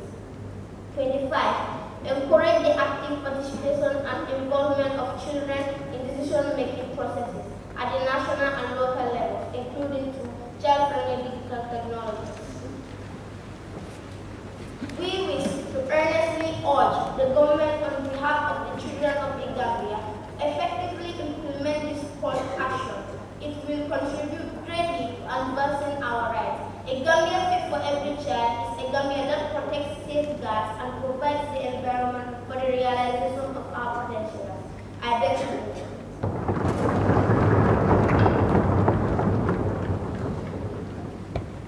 Okay, thank you very much, Honorable Machida. Is there any second to the motion? Okay, can we have Honorable Babakar Shaw to second the motion?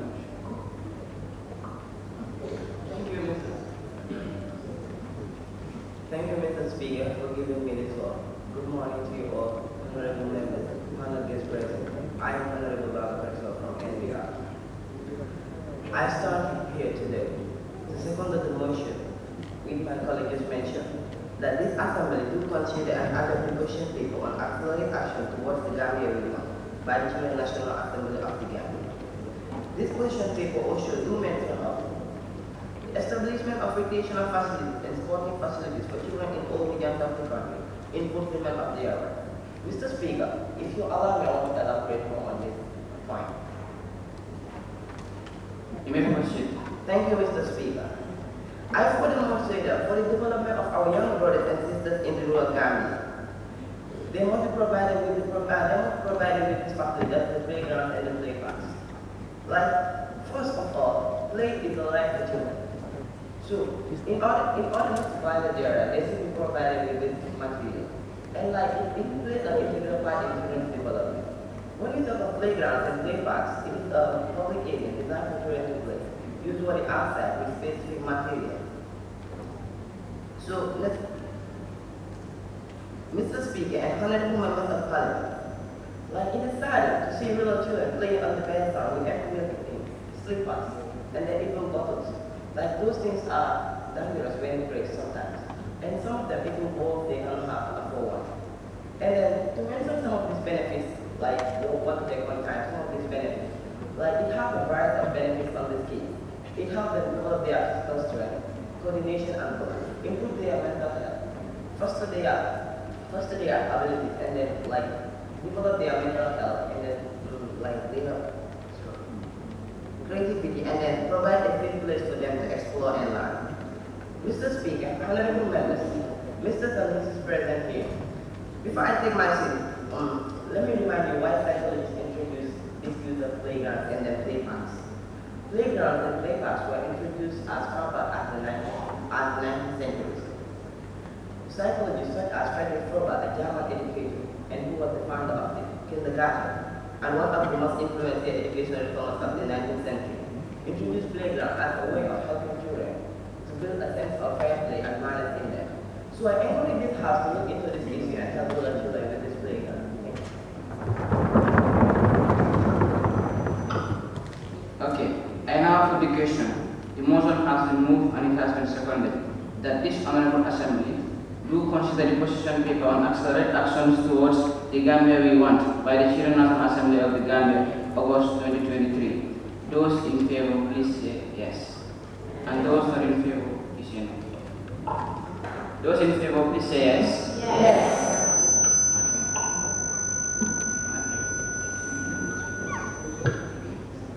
Those that are in favor, please say no.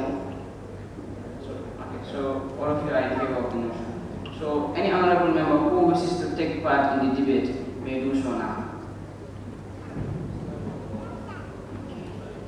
Just raise your hands, let me see.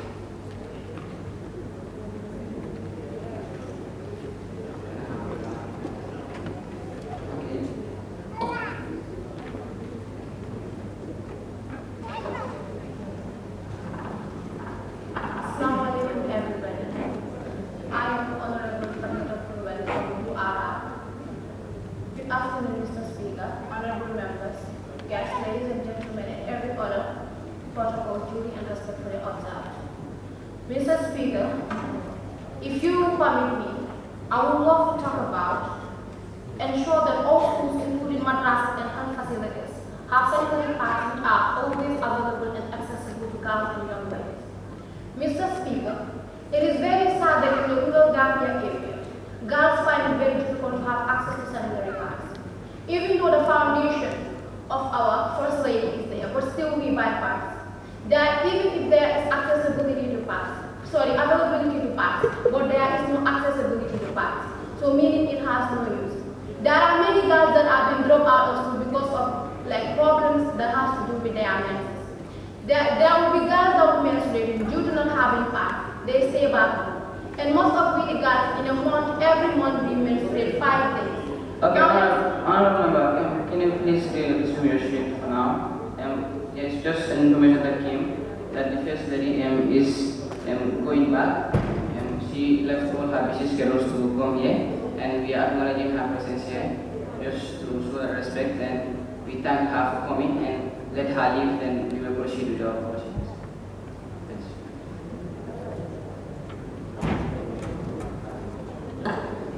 Okay, you may now continue. Thank you, Mr. Speaker. As I was saying, so let's calculate this. 5 days in a month, some of us see our periods, our menses, you understand? So let's calculate that in a year. It is 60 days. How do you expect a girl child going to school with 60 days of school lessons, no explanation in school? Obviously, it leads to her drop out in school because she will not catch up with the time. You understand? So this is why many of our girls in the rural area today are almost all increased. They are not in school because of lack of accessibility to pads. They stay home without coming to school. Mr. Speaker, if you permit me, I want to elaborate more on what Honorable Bubakar said. He talked about recreational facilities. Obviously, it is very sad when you go to the rural areas today. In the rural areas today, especially this summer we are in, everybody in the urban areas are talking about summer, going out for outings, having fun, to free their minds from all the stress they've been having from school. But today, if you go to the rural area, it is very sad that many of these children are roaming about, which will even lead them to go into child labor, begging, and which will even give them bad street habits like stealing. You are going out of topic.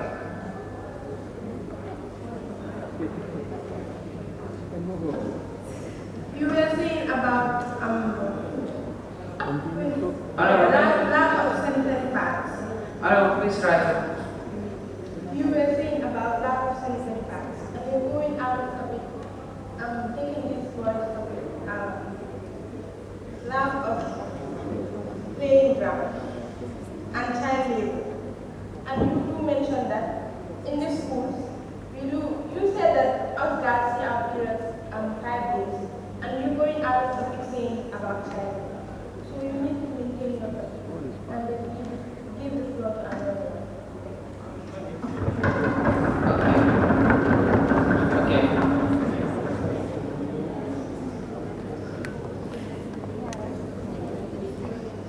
Okay, Honorable, maybe she's trying to connect one or two things here.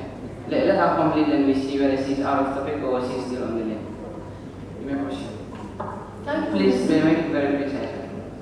Thank you, Mr. Speaker. As I was saying, I was talking about the recreational facilities in the rural Gambia. Already I talked about the sanitary part which I concluded. And talking about the child labor was to connect to how children get into child labor due to the summer in the streets without having recreational facilities where they can spend their summer. So you will see to that if you go to the rural Gambia today, we have the newly that is being built. These kids nowadays on Sundays go there to have their outings. And not even long ago, it was reported that one of the thing they used to school the bridge, it is removed and stolen. So you can see that these are things that are influencing children to do bad things. If recreational facilities are being provided for these children, they will not be at the bridges to have outings to an extent of destroying the bridge that is made for the region. And secondly, if a recreational facility is provided for the rural government area, you can see to it that during Tobaski, we have so many children that will be in the streets roaming.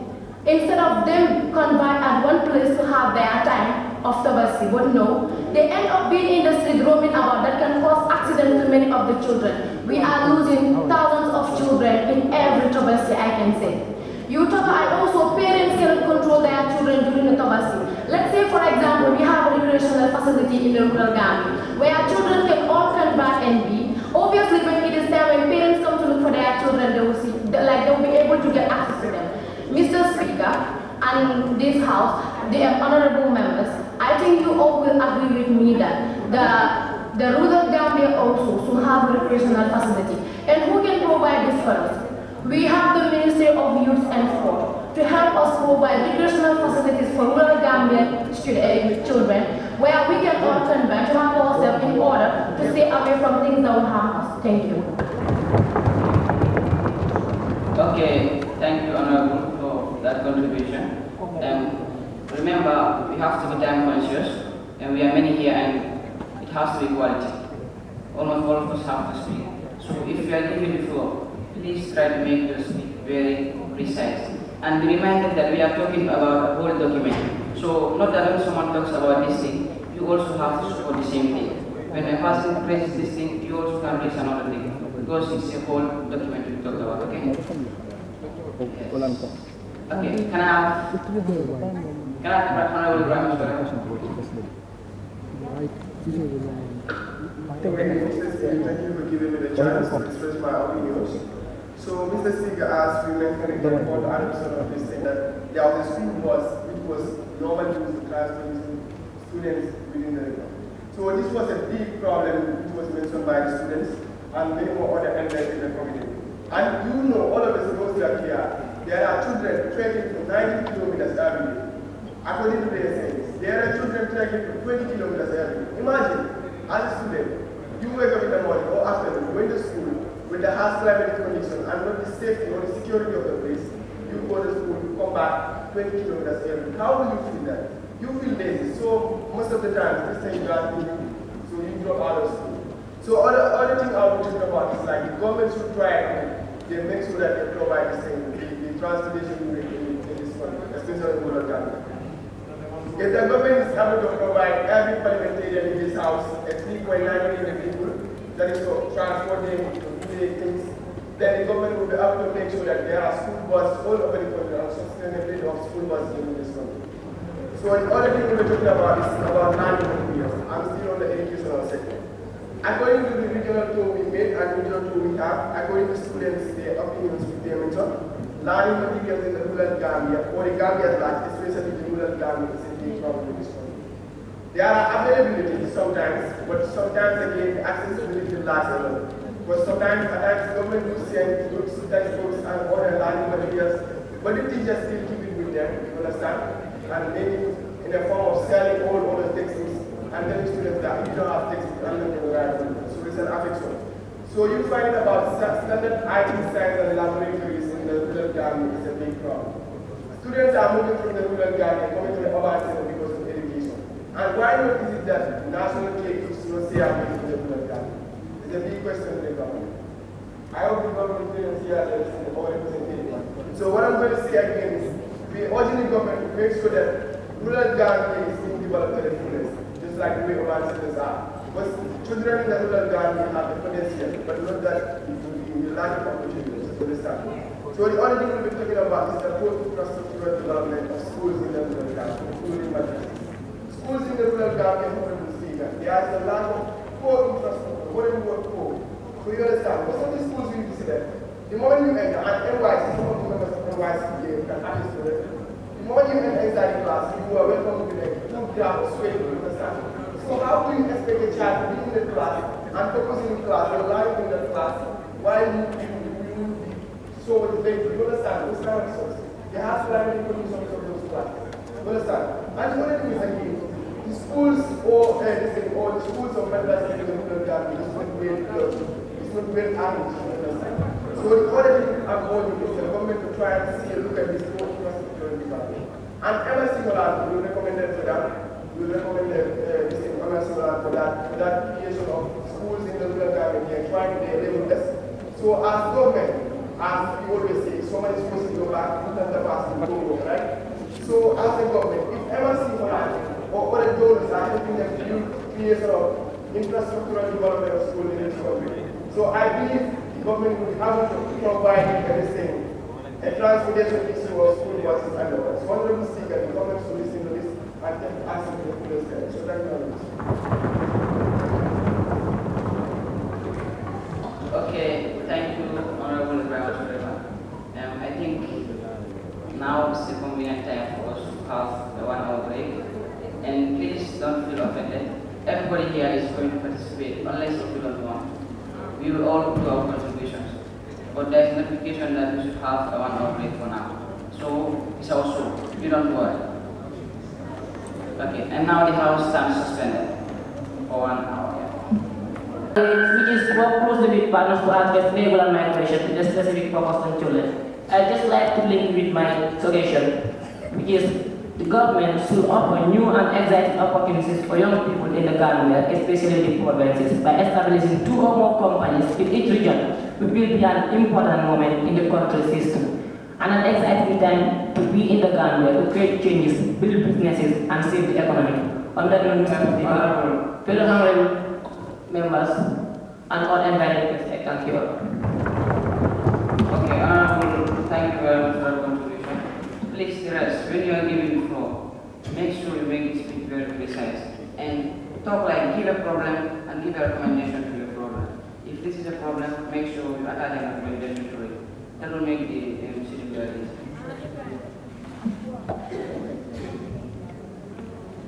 You are, please. No God. Okay. Asma.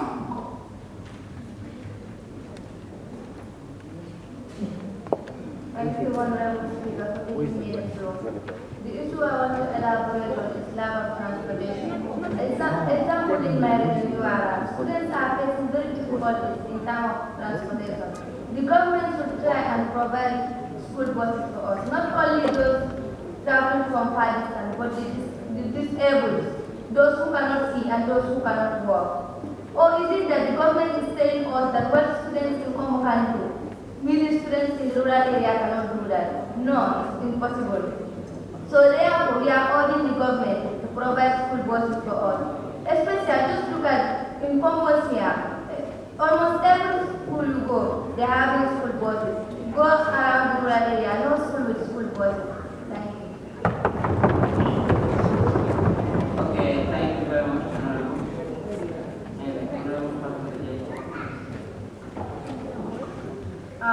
Thank you for giving me the floor, Honorable Speaker.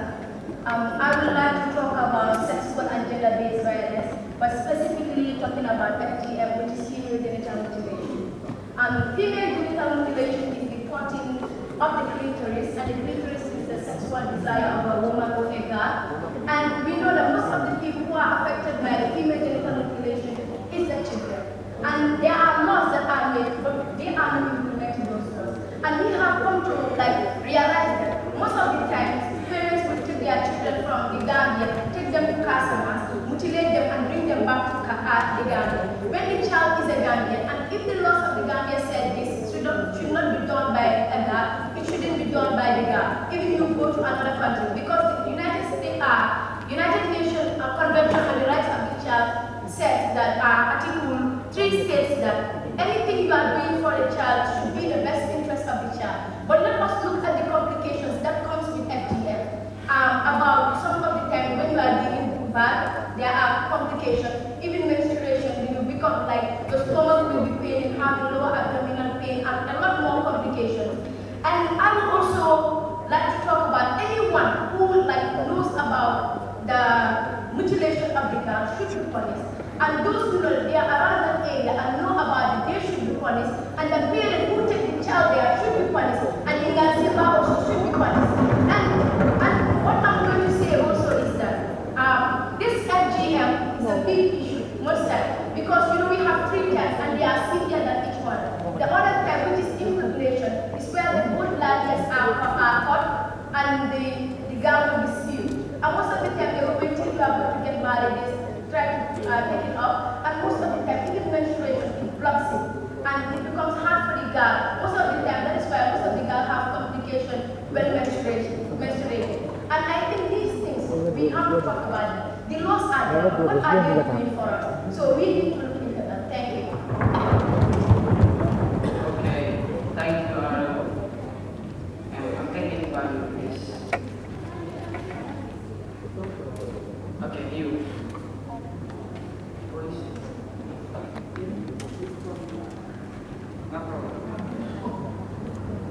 Yeah, thank you so much, Mr. Speaker. I am Honorable Usman from URR. Yeah, I would like to talk about the issue of transportation. Like, for example, we the deaf students in URR, we always find it very difficult to travel to and from the school. So we need the government to support us with that transportation. Okay, thank you, Honorable. Yes, who is there? Okay, you go. Thank you, Honorable Speaker, for giving me the floor. The topic that I want to deliberate is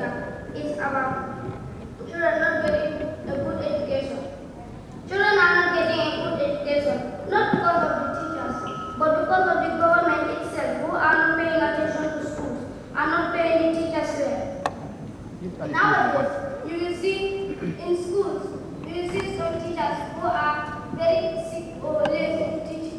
They will, if it is lesson 10, you will hear the teacher say, hey children, go out of the go out. And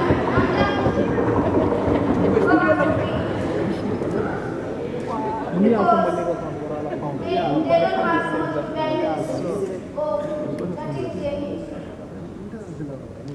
Like my colleague said, that we are the future leaders of the country.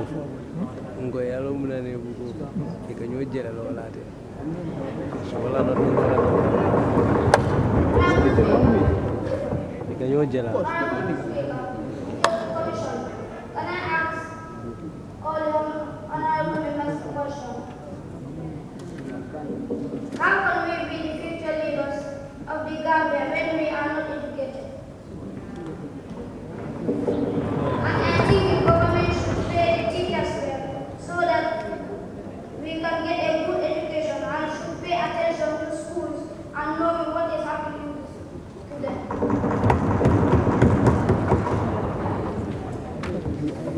Thank you, Honorable. The point was very relevant. And now, taking a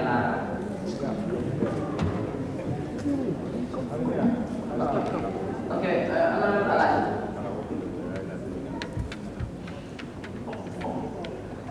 Thank you very much, Honorable, for giving me the floor. I am Honorable Alai from Sierra.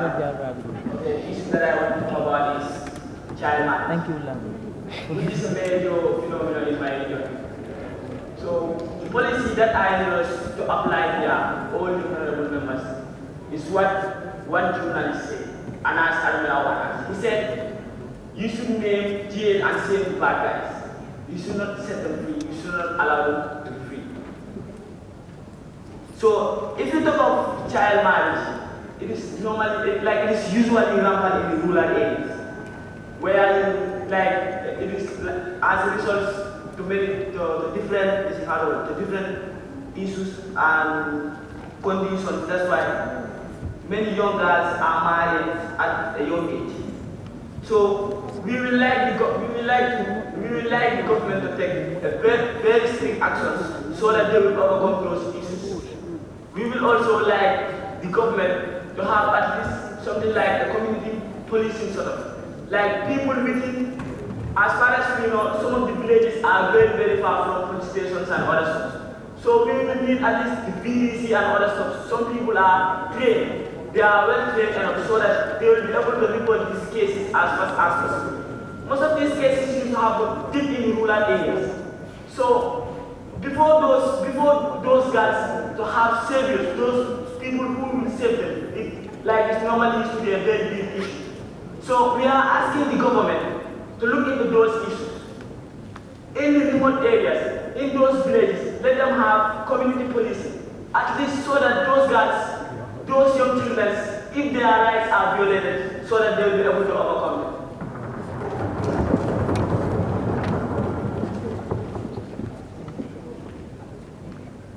Can we have Honorable Fatuni? Thank you, Honorable Speaker, for giving me the opportunity to stand in front of this occasion that talk about issues that are affecting in the Gambia. I am Honorable Fatuni from Kenya.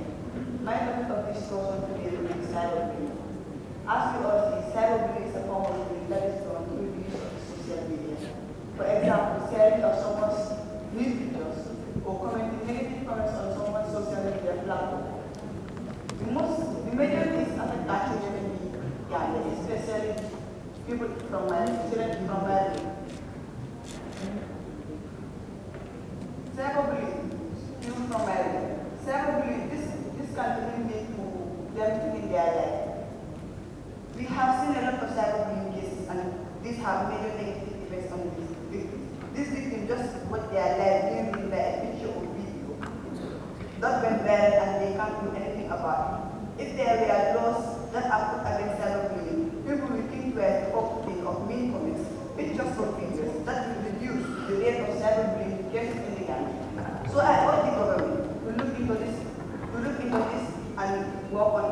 because there is no cyberbullying law there is no law that is says that it's cyberbullying legal.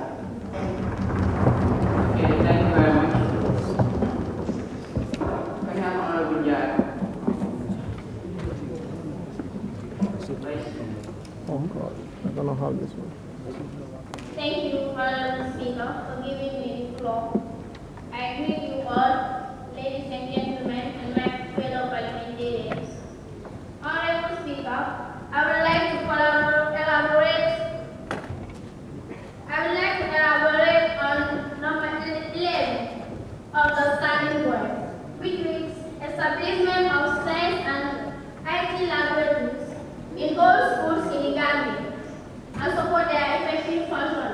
For this one, I will also like the government to provide standard toilets for all the schools in the country, especially my region, India. Honorable Speaker, can you imagine a school under the leadership of Ministry of Basic and Secondary Education, in which both boys and girls are sharing one the same toilets? Did that test well? No. And Honorable Speaker, we need standard toilets for every school in the Gambia. So for every school in the Gambia for proper sanitation. Therefore, Honorable Speaker, I urge the government of the Gambia to build toilets, as many toilets as possible in the country for proper sanitation and effective plan.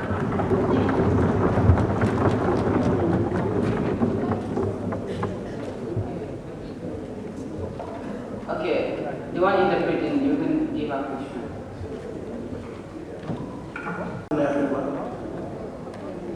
I am Honorable Farmer Keita. So I want to speak on education for deaf children. Most of the time, parents who are with a deaf child normally tend to leave them at home and not to send them to school, which is very bad. Thank you.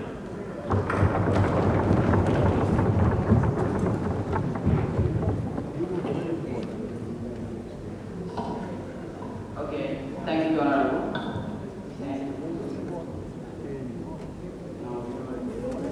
Okay, Honorable Dimas.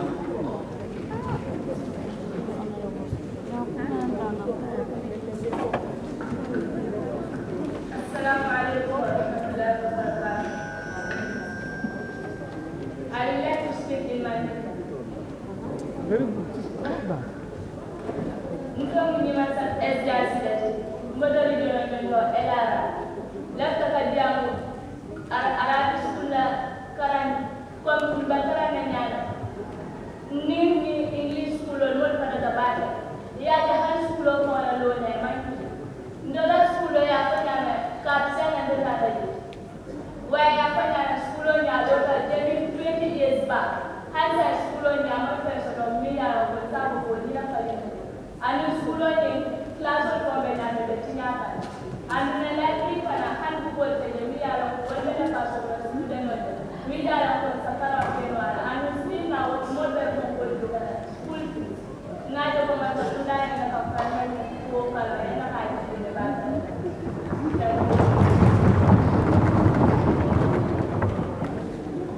Okay, thank you, Honorable. Best question. Okay. Now, the Honorable.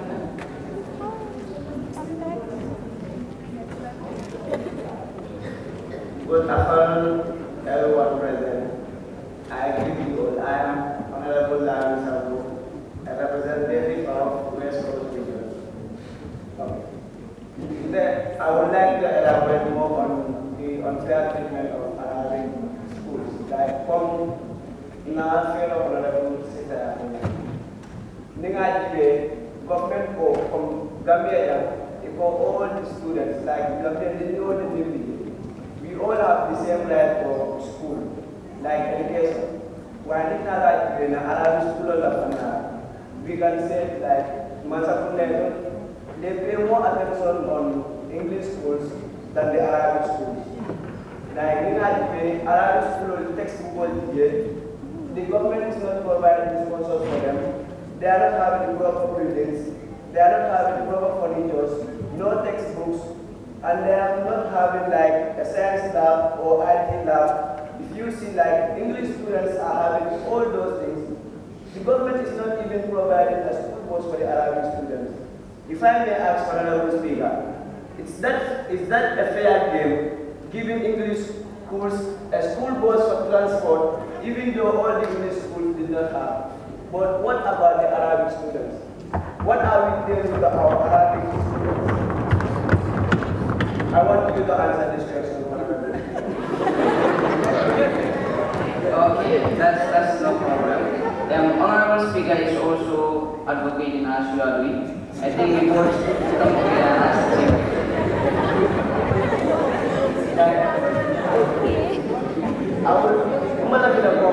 Kami ko man sa kuya na government. Mala pila kami na karamara fana. Ikon kami at iwo din ni Bagambia. We all have the same right. Kaya yan kini mas karamara fana. Like there should be no bias. Bias man yung nagataran daw like English school or culture, Arabic school or culture. We will say like we have university and this thing, college for English students. But there is no Arabic university or college in the Gambia area if we look like inside the Gambia. If we are in London, I don't think that is a fair game to the Gambians ourselves. That is what I would like the government to work on.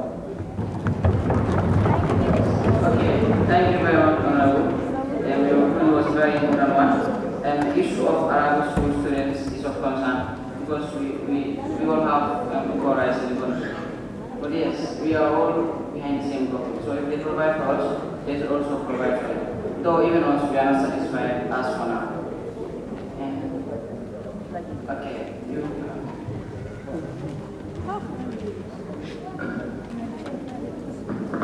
Good day, everyone. My name is Honorable Karam Jame, a member of the Children's National Assembly, and I'm representing Banjul. All what I want to add up is that what my fellow honorable said here about FGM. FGM is something that it's harmful to the girl child, and punishments are not that very strict. Like when you are guilty of FGM, you are supposed to be punished that you will be given the 31st time that you must meet again. Like they said, God is very fair. I am not the president of the Gambia today. Because if I was the president of the Gambia today, anyone guilty of FGM will go to death. And when I'm saying that, it's because you are spoiling the life of the girl child. So thank you. Thank you, Honorable. I'm taking anyone from you. No, you know, it has to be fair. We all have to participate. You did already. Okay. Honorable. Good afternoon, everyone. My name is Honorable Yusuf Siso from URA. My fellow honorable around this end just talk about drug abuse. Honorable Speaker, one of the issues affecting the children of this country is drug, especially in URA. Now, children see toys that smoking only won't satisfy them. Now, they are jumping to the next level. That is drinking alcohol. Honorable Speaker, not only this, but one of the major ones is the music industry. All of us know that our country is not a drug legalizing country, but our musicians are the ones encouraging the children to involve in smoking. So the government should make a restriction to it and enforce the drug abuse law. Thank you all.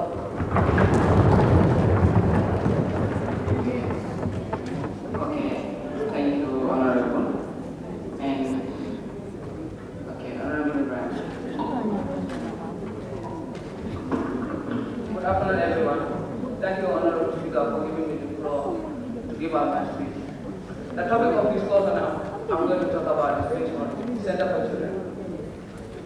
I could remember a month ago we had a community dialogue with stakeholders, and the social welfare officer in our region was telling us that there is no center for children in our region. Because at times they will find missing children, or these children on the move, they will find them.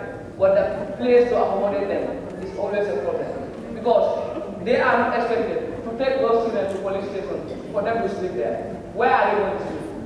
Where are they going to accommodate them?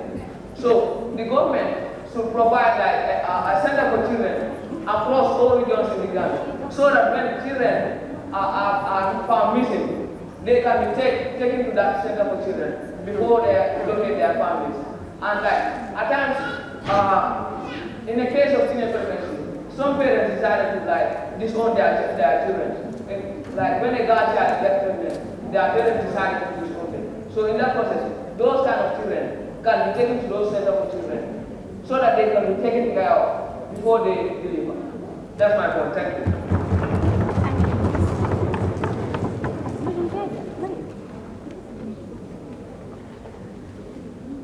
Thank you, Honorable Prema.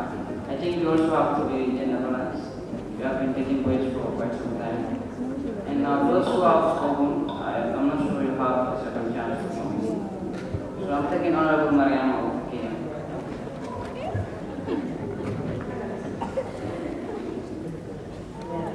Good day to you all.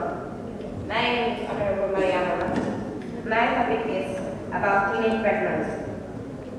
Teenage pregnancy have disturbed many children in the Gambia. It also deprives them from going to school. And majority of those teenagers are 10 to 17 years old. If really the Ministry of Basic and Secondary Education could introduce the teaching of sex and reproductive education as well as population and family life education, it will really help in the reduce of teenage pregnancy in the country. Thank you.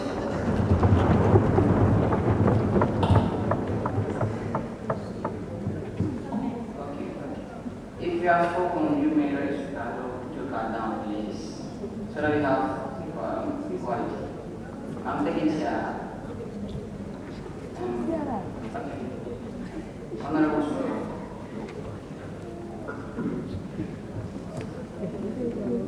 Thank you, Honorable Speaker. I am Sugar Abdul of Sierra. The topic I want to elaborate on is about FBMC. As my fellow Honorable said, FBMC is something so dangerous to the girls. As he said also, you see there are some consumers where after circumcising a girl child, they will also see the girl child. So the girl child in that case will be seen, and the girl child will be facing so many difficulties in terms of giving birth or in terms of meeting her husband in the first night, because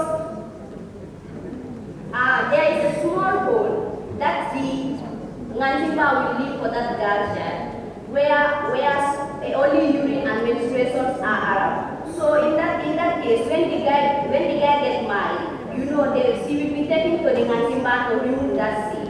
So in that very day, that's the day you are going to sleep with your husband, which is so painful. And the guy also bleeds a lot, which may even lead her to death. So, Honorable Speaker, I'm urging to the government, let them make sure that FGMC is stopped in our country, because it is really affecting us. Okay, thank you, Honorable Speaker. Yes, Honorable Thank you so much, Honorable Speaker, for giving me the floor. I want to speak on the issues affecting children's. I want to speak on the issues affecting the educational system of children in my region. Despite significant progress in provision of inclusive education across Gambian communities, numerous challenges remain to be resolved, particularly in the rural part of classroom study. Entire class is instructed to attend less than 5 times per week, which is culminate to poor academic performance. Mr. Speaker, even myself fell under that circumstance from grade 6 to 8. I go to school 3 times per week. That resulted in many failures during our band, which is unacceptable. Mr. Speaker, inadequacy of learning materials is another factor. disparities of income between urban, rural, and lack of technical and vocational education, and chief among them lack of awareness of the importance of education by our local people in raising effective citizens and stewards of the future. Mr. Speaker, to turn the tide of this harrowing or distress, technical and vocational education needs to be restored in our area. People will not have the opportunity to choose their area of discipline. Today, vocational education plays a pivotal role in our society.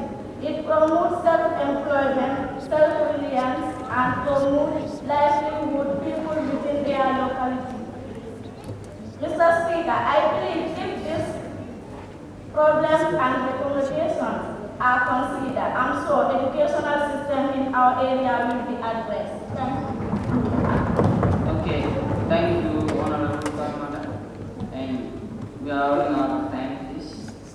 So, can I have any boy from LR?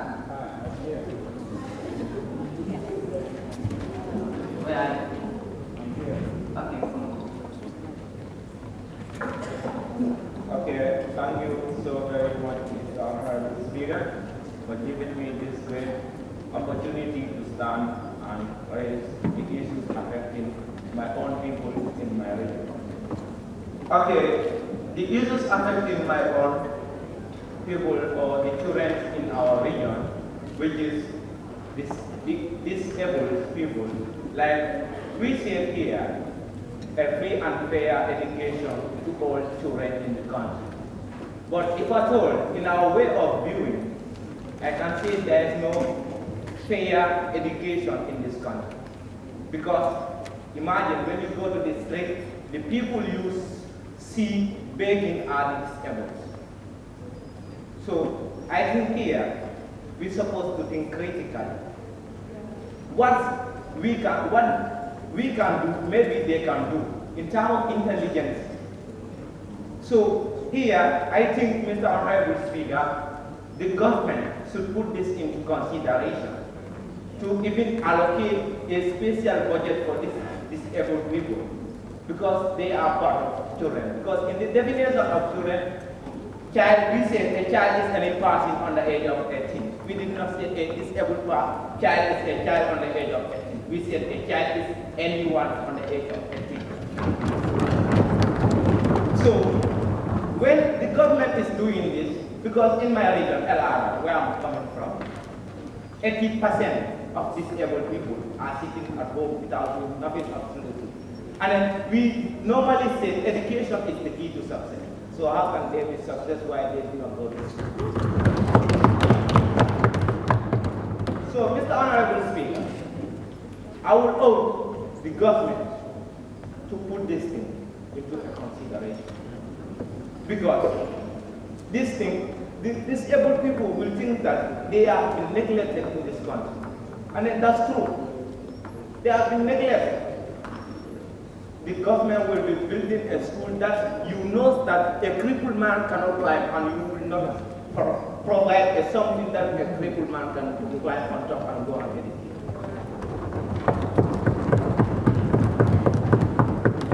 Honorable Speaker, without wasting that much time, I would like the government to think critically before making decisions to know what is favor of the citizens in this country. We the children are vulnerable because maybe no one knows whether I will be the Speaker of this National Assembly in the future. So if I told we are discriminating disabled people, that is not fair. So I am urging, let the government allocate a special budget for them so that they can go to normal school, because they should not be separated because let them go to the normal Point of school. order, Honorable Speaker. Point of order. You are always saying that we are running out of time, so I would like us to send at least a time so that everybody can talk, because I see that some people are just talking. Okay, the order is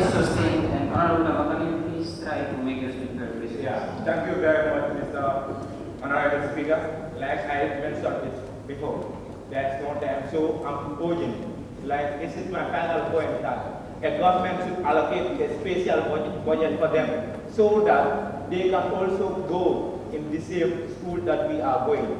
And then that special budget will be, they will be buying the materials for them so that they will be easily access to the buildings and the service. So it's what I have done. Okay. Thank you very much. Honorable, I'm going to see you back there. You can continue. Yes. Thank you, Honorable Speaker. My name is Honorable Najib Ibrahim, a representative from Banjul. The issue I want to deliberate on today, school dropouts. These are children who leave school before completing it. Due to some problems, or it is their own willingness, some they leave school because of poverty, teenage pregnancy, or bad paid influence. Some they think that if they finish school, they will not have a job, or what they want to become is not based on education.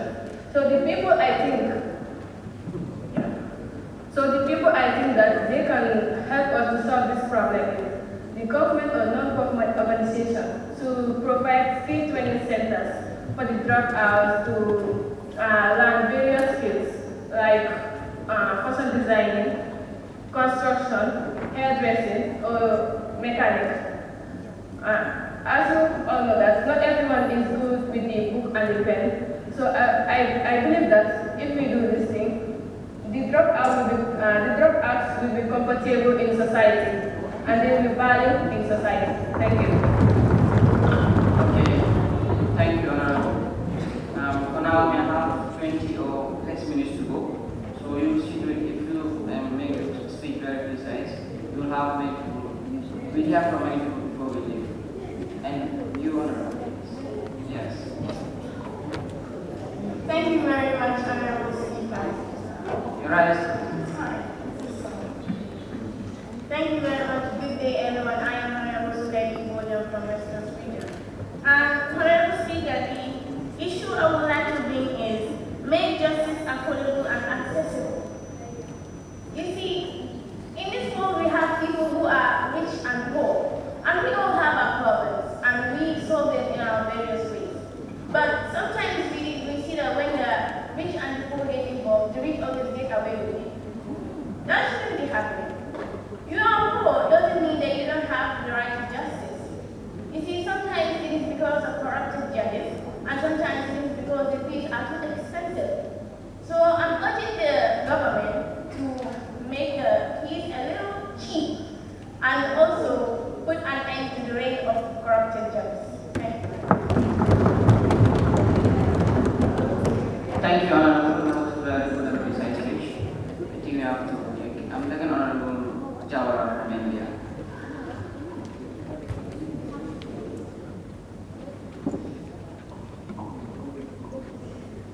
Thank you very much, Honorable Speaker. I'm giving you all in the most appropriate blessing as well. Once again, good afternoon to you all. My name is Honorable Ibrahim Ayuba. And I'm of Children National Assembly and a representative of NPR.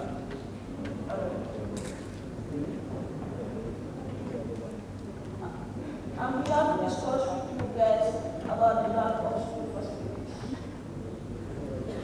Honorable Speaker, this is one of the most challenging that students face in school, especially students who are undergraduate.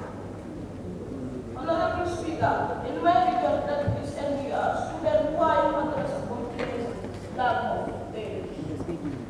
It is very, very difficult in their education. It reaches up to an extent that there are 3 people on a team, children.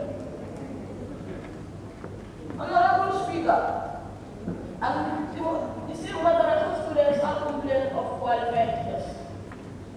And that students, they all madrasa schools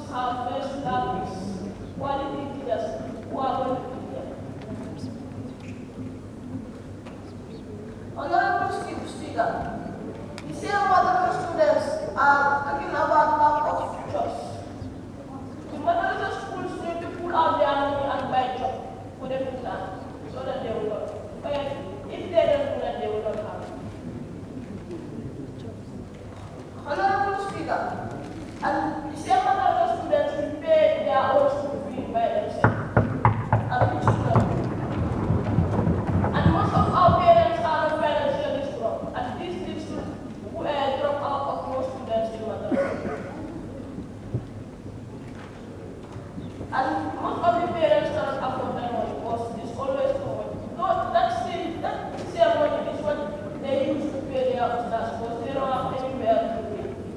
Honorable Speaker, I think we are all children of these countries that we should all have equal rights. More especially when it comes to educational level. And for that being the case, what I have mentioned above, if we the government students have it, then they also deserve to have it as far as their right is concerned. I'm urging the government and their stakeholders to do their utmost best to ensure that these ordinary materials are obtained. Okay, thank you, Honorable. Yes, the Honorable, you are.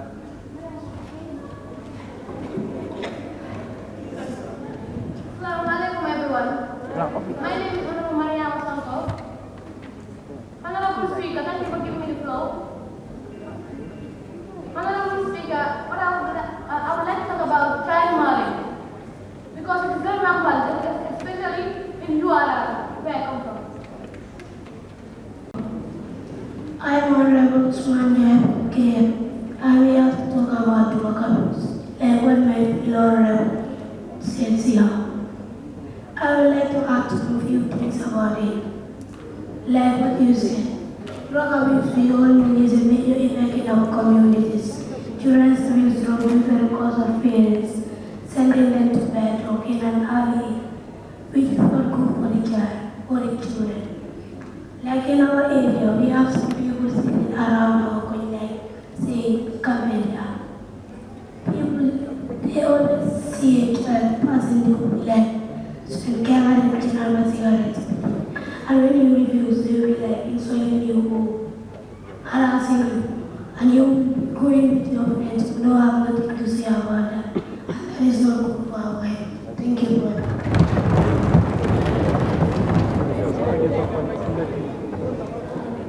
Thank you, Honorable. I'll be taking 2 more speakers and then close for the day. I have one voice to support this. Okay, if there is no I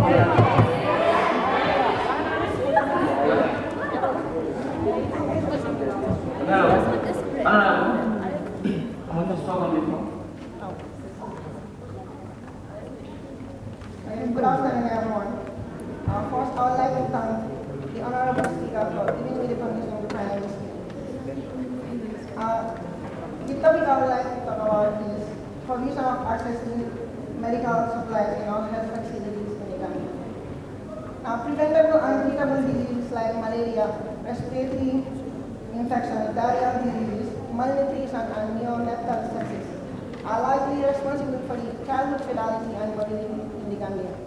Now, these diseases, as aforementioned, they are treatable and preventable, but the only reason they are still responsible for childhood mortality in our country is still the absence of enough hospitals and clinics in our country.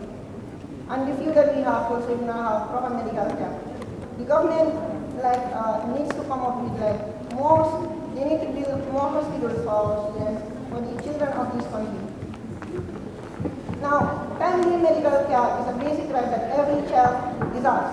This is something like children who live in remote villages, when they get sick and they need to access the hospital, some have to travel kilometers to get to their destination. This will take a very long time for them to reach, and then when the time is too late, it will be fatal for them. So we need to come up with governments should build hospitals in at least one in every community, so that the basic right of children will be intact. I believe that the main solution to all these problems is one thing, that is proper planning. Proper planning is all that it takes. How do I define proper planning? Well, proper planning will require the government to build schools in every community, to build hospitals in every community. Make sure those hospitals have the facilities that are needed. And those hospitals be specifically built for children. Let them give children the 100% concentration that they need. Children deserve all this. Not every time that we require serious medical care that we have to travel abroad. The Gambia, we gained our independence in 1965, but I believe that the only time we get our true independence is when we can depend fully on our own facility.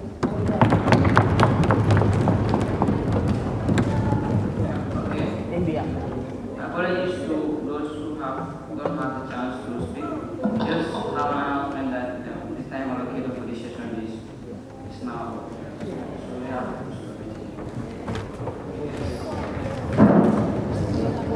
May I now call upon the mover to respond to the issue raised and bring up the debate.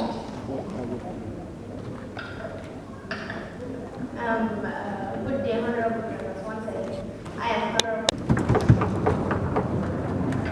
Okay, thank you everyone. And I now put the question. Be it resolved that this Honorable Assembly do adopt the decision paper on accelerate actions towards the Gambia we want by the National Assembly of Gambia, August 2023. Those in favor, please say yes. Yes. Yes. Yes. Yes. Yes. Thank you and glad to meet you.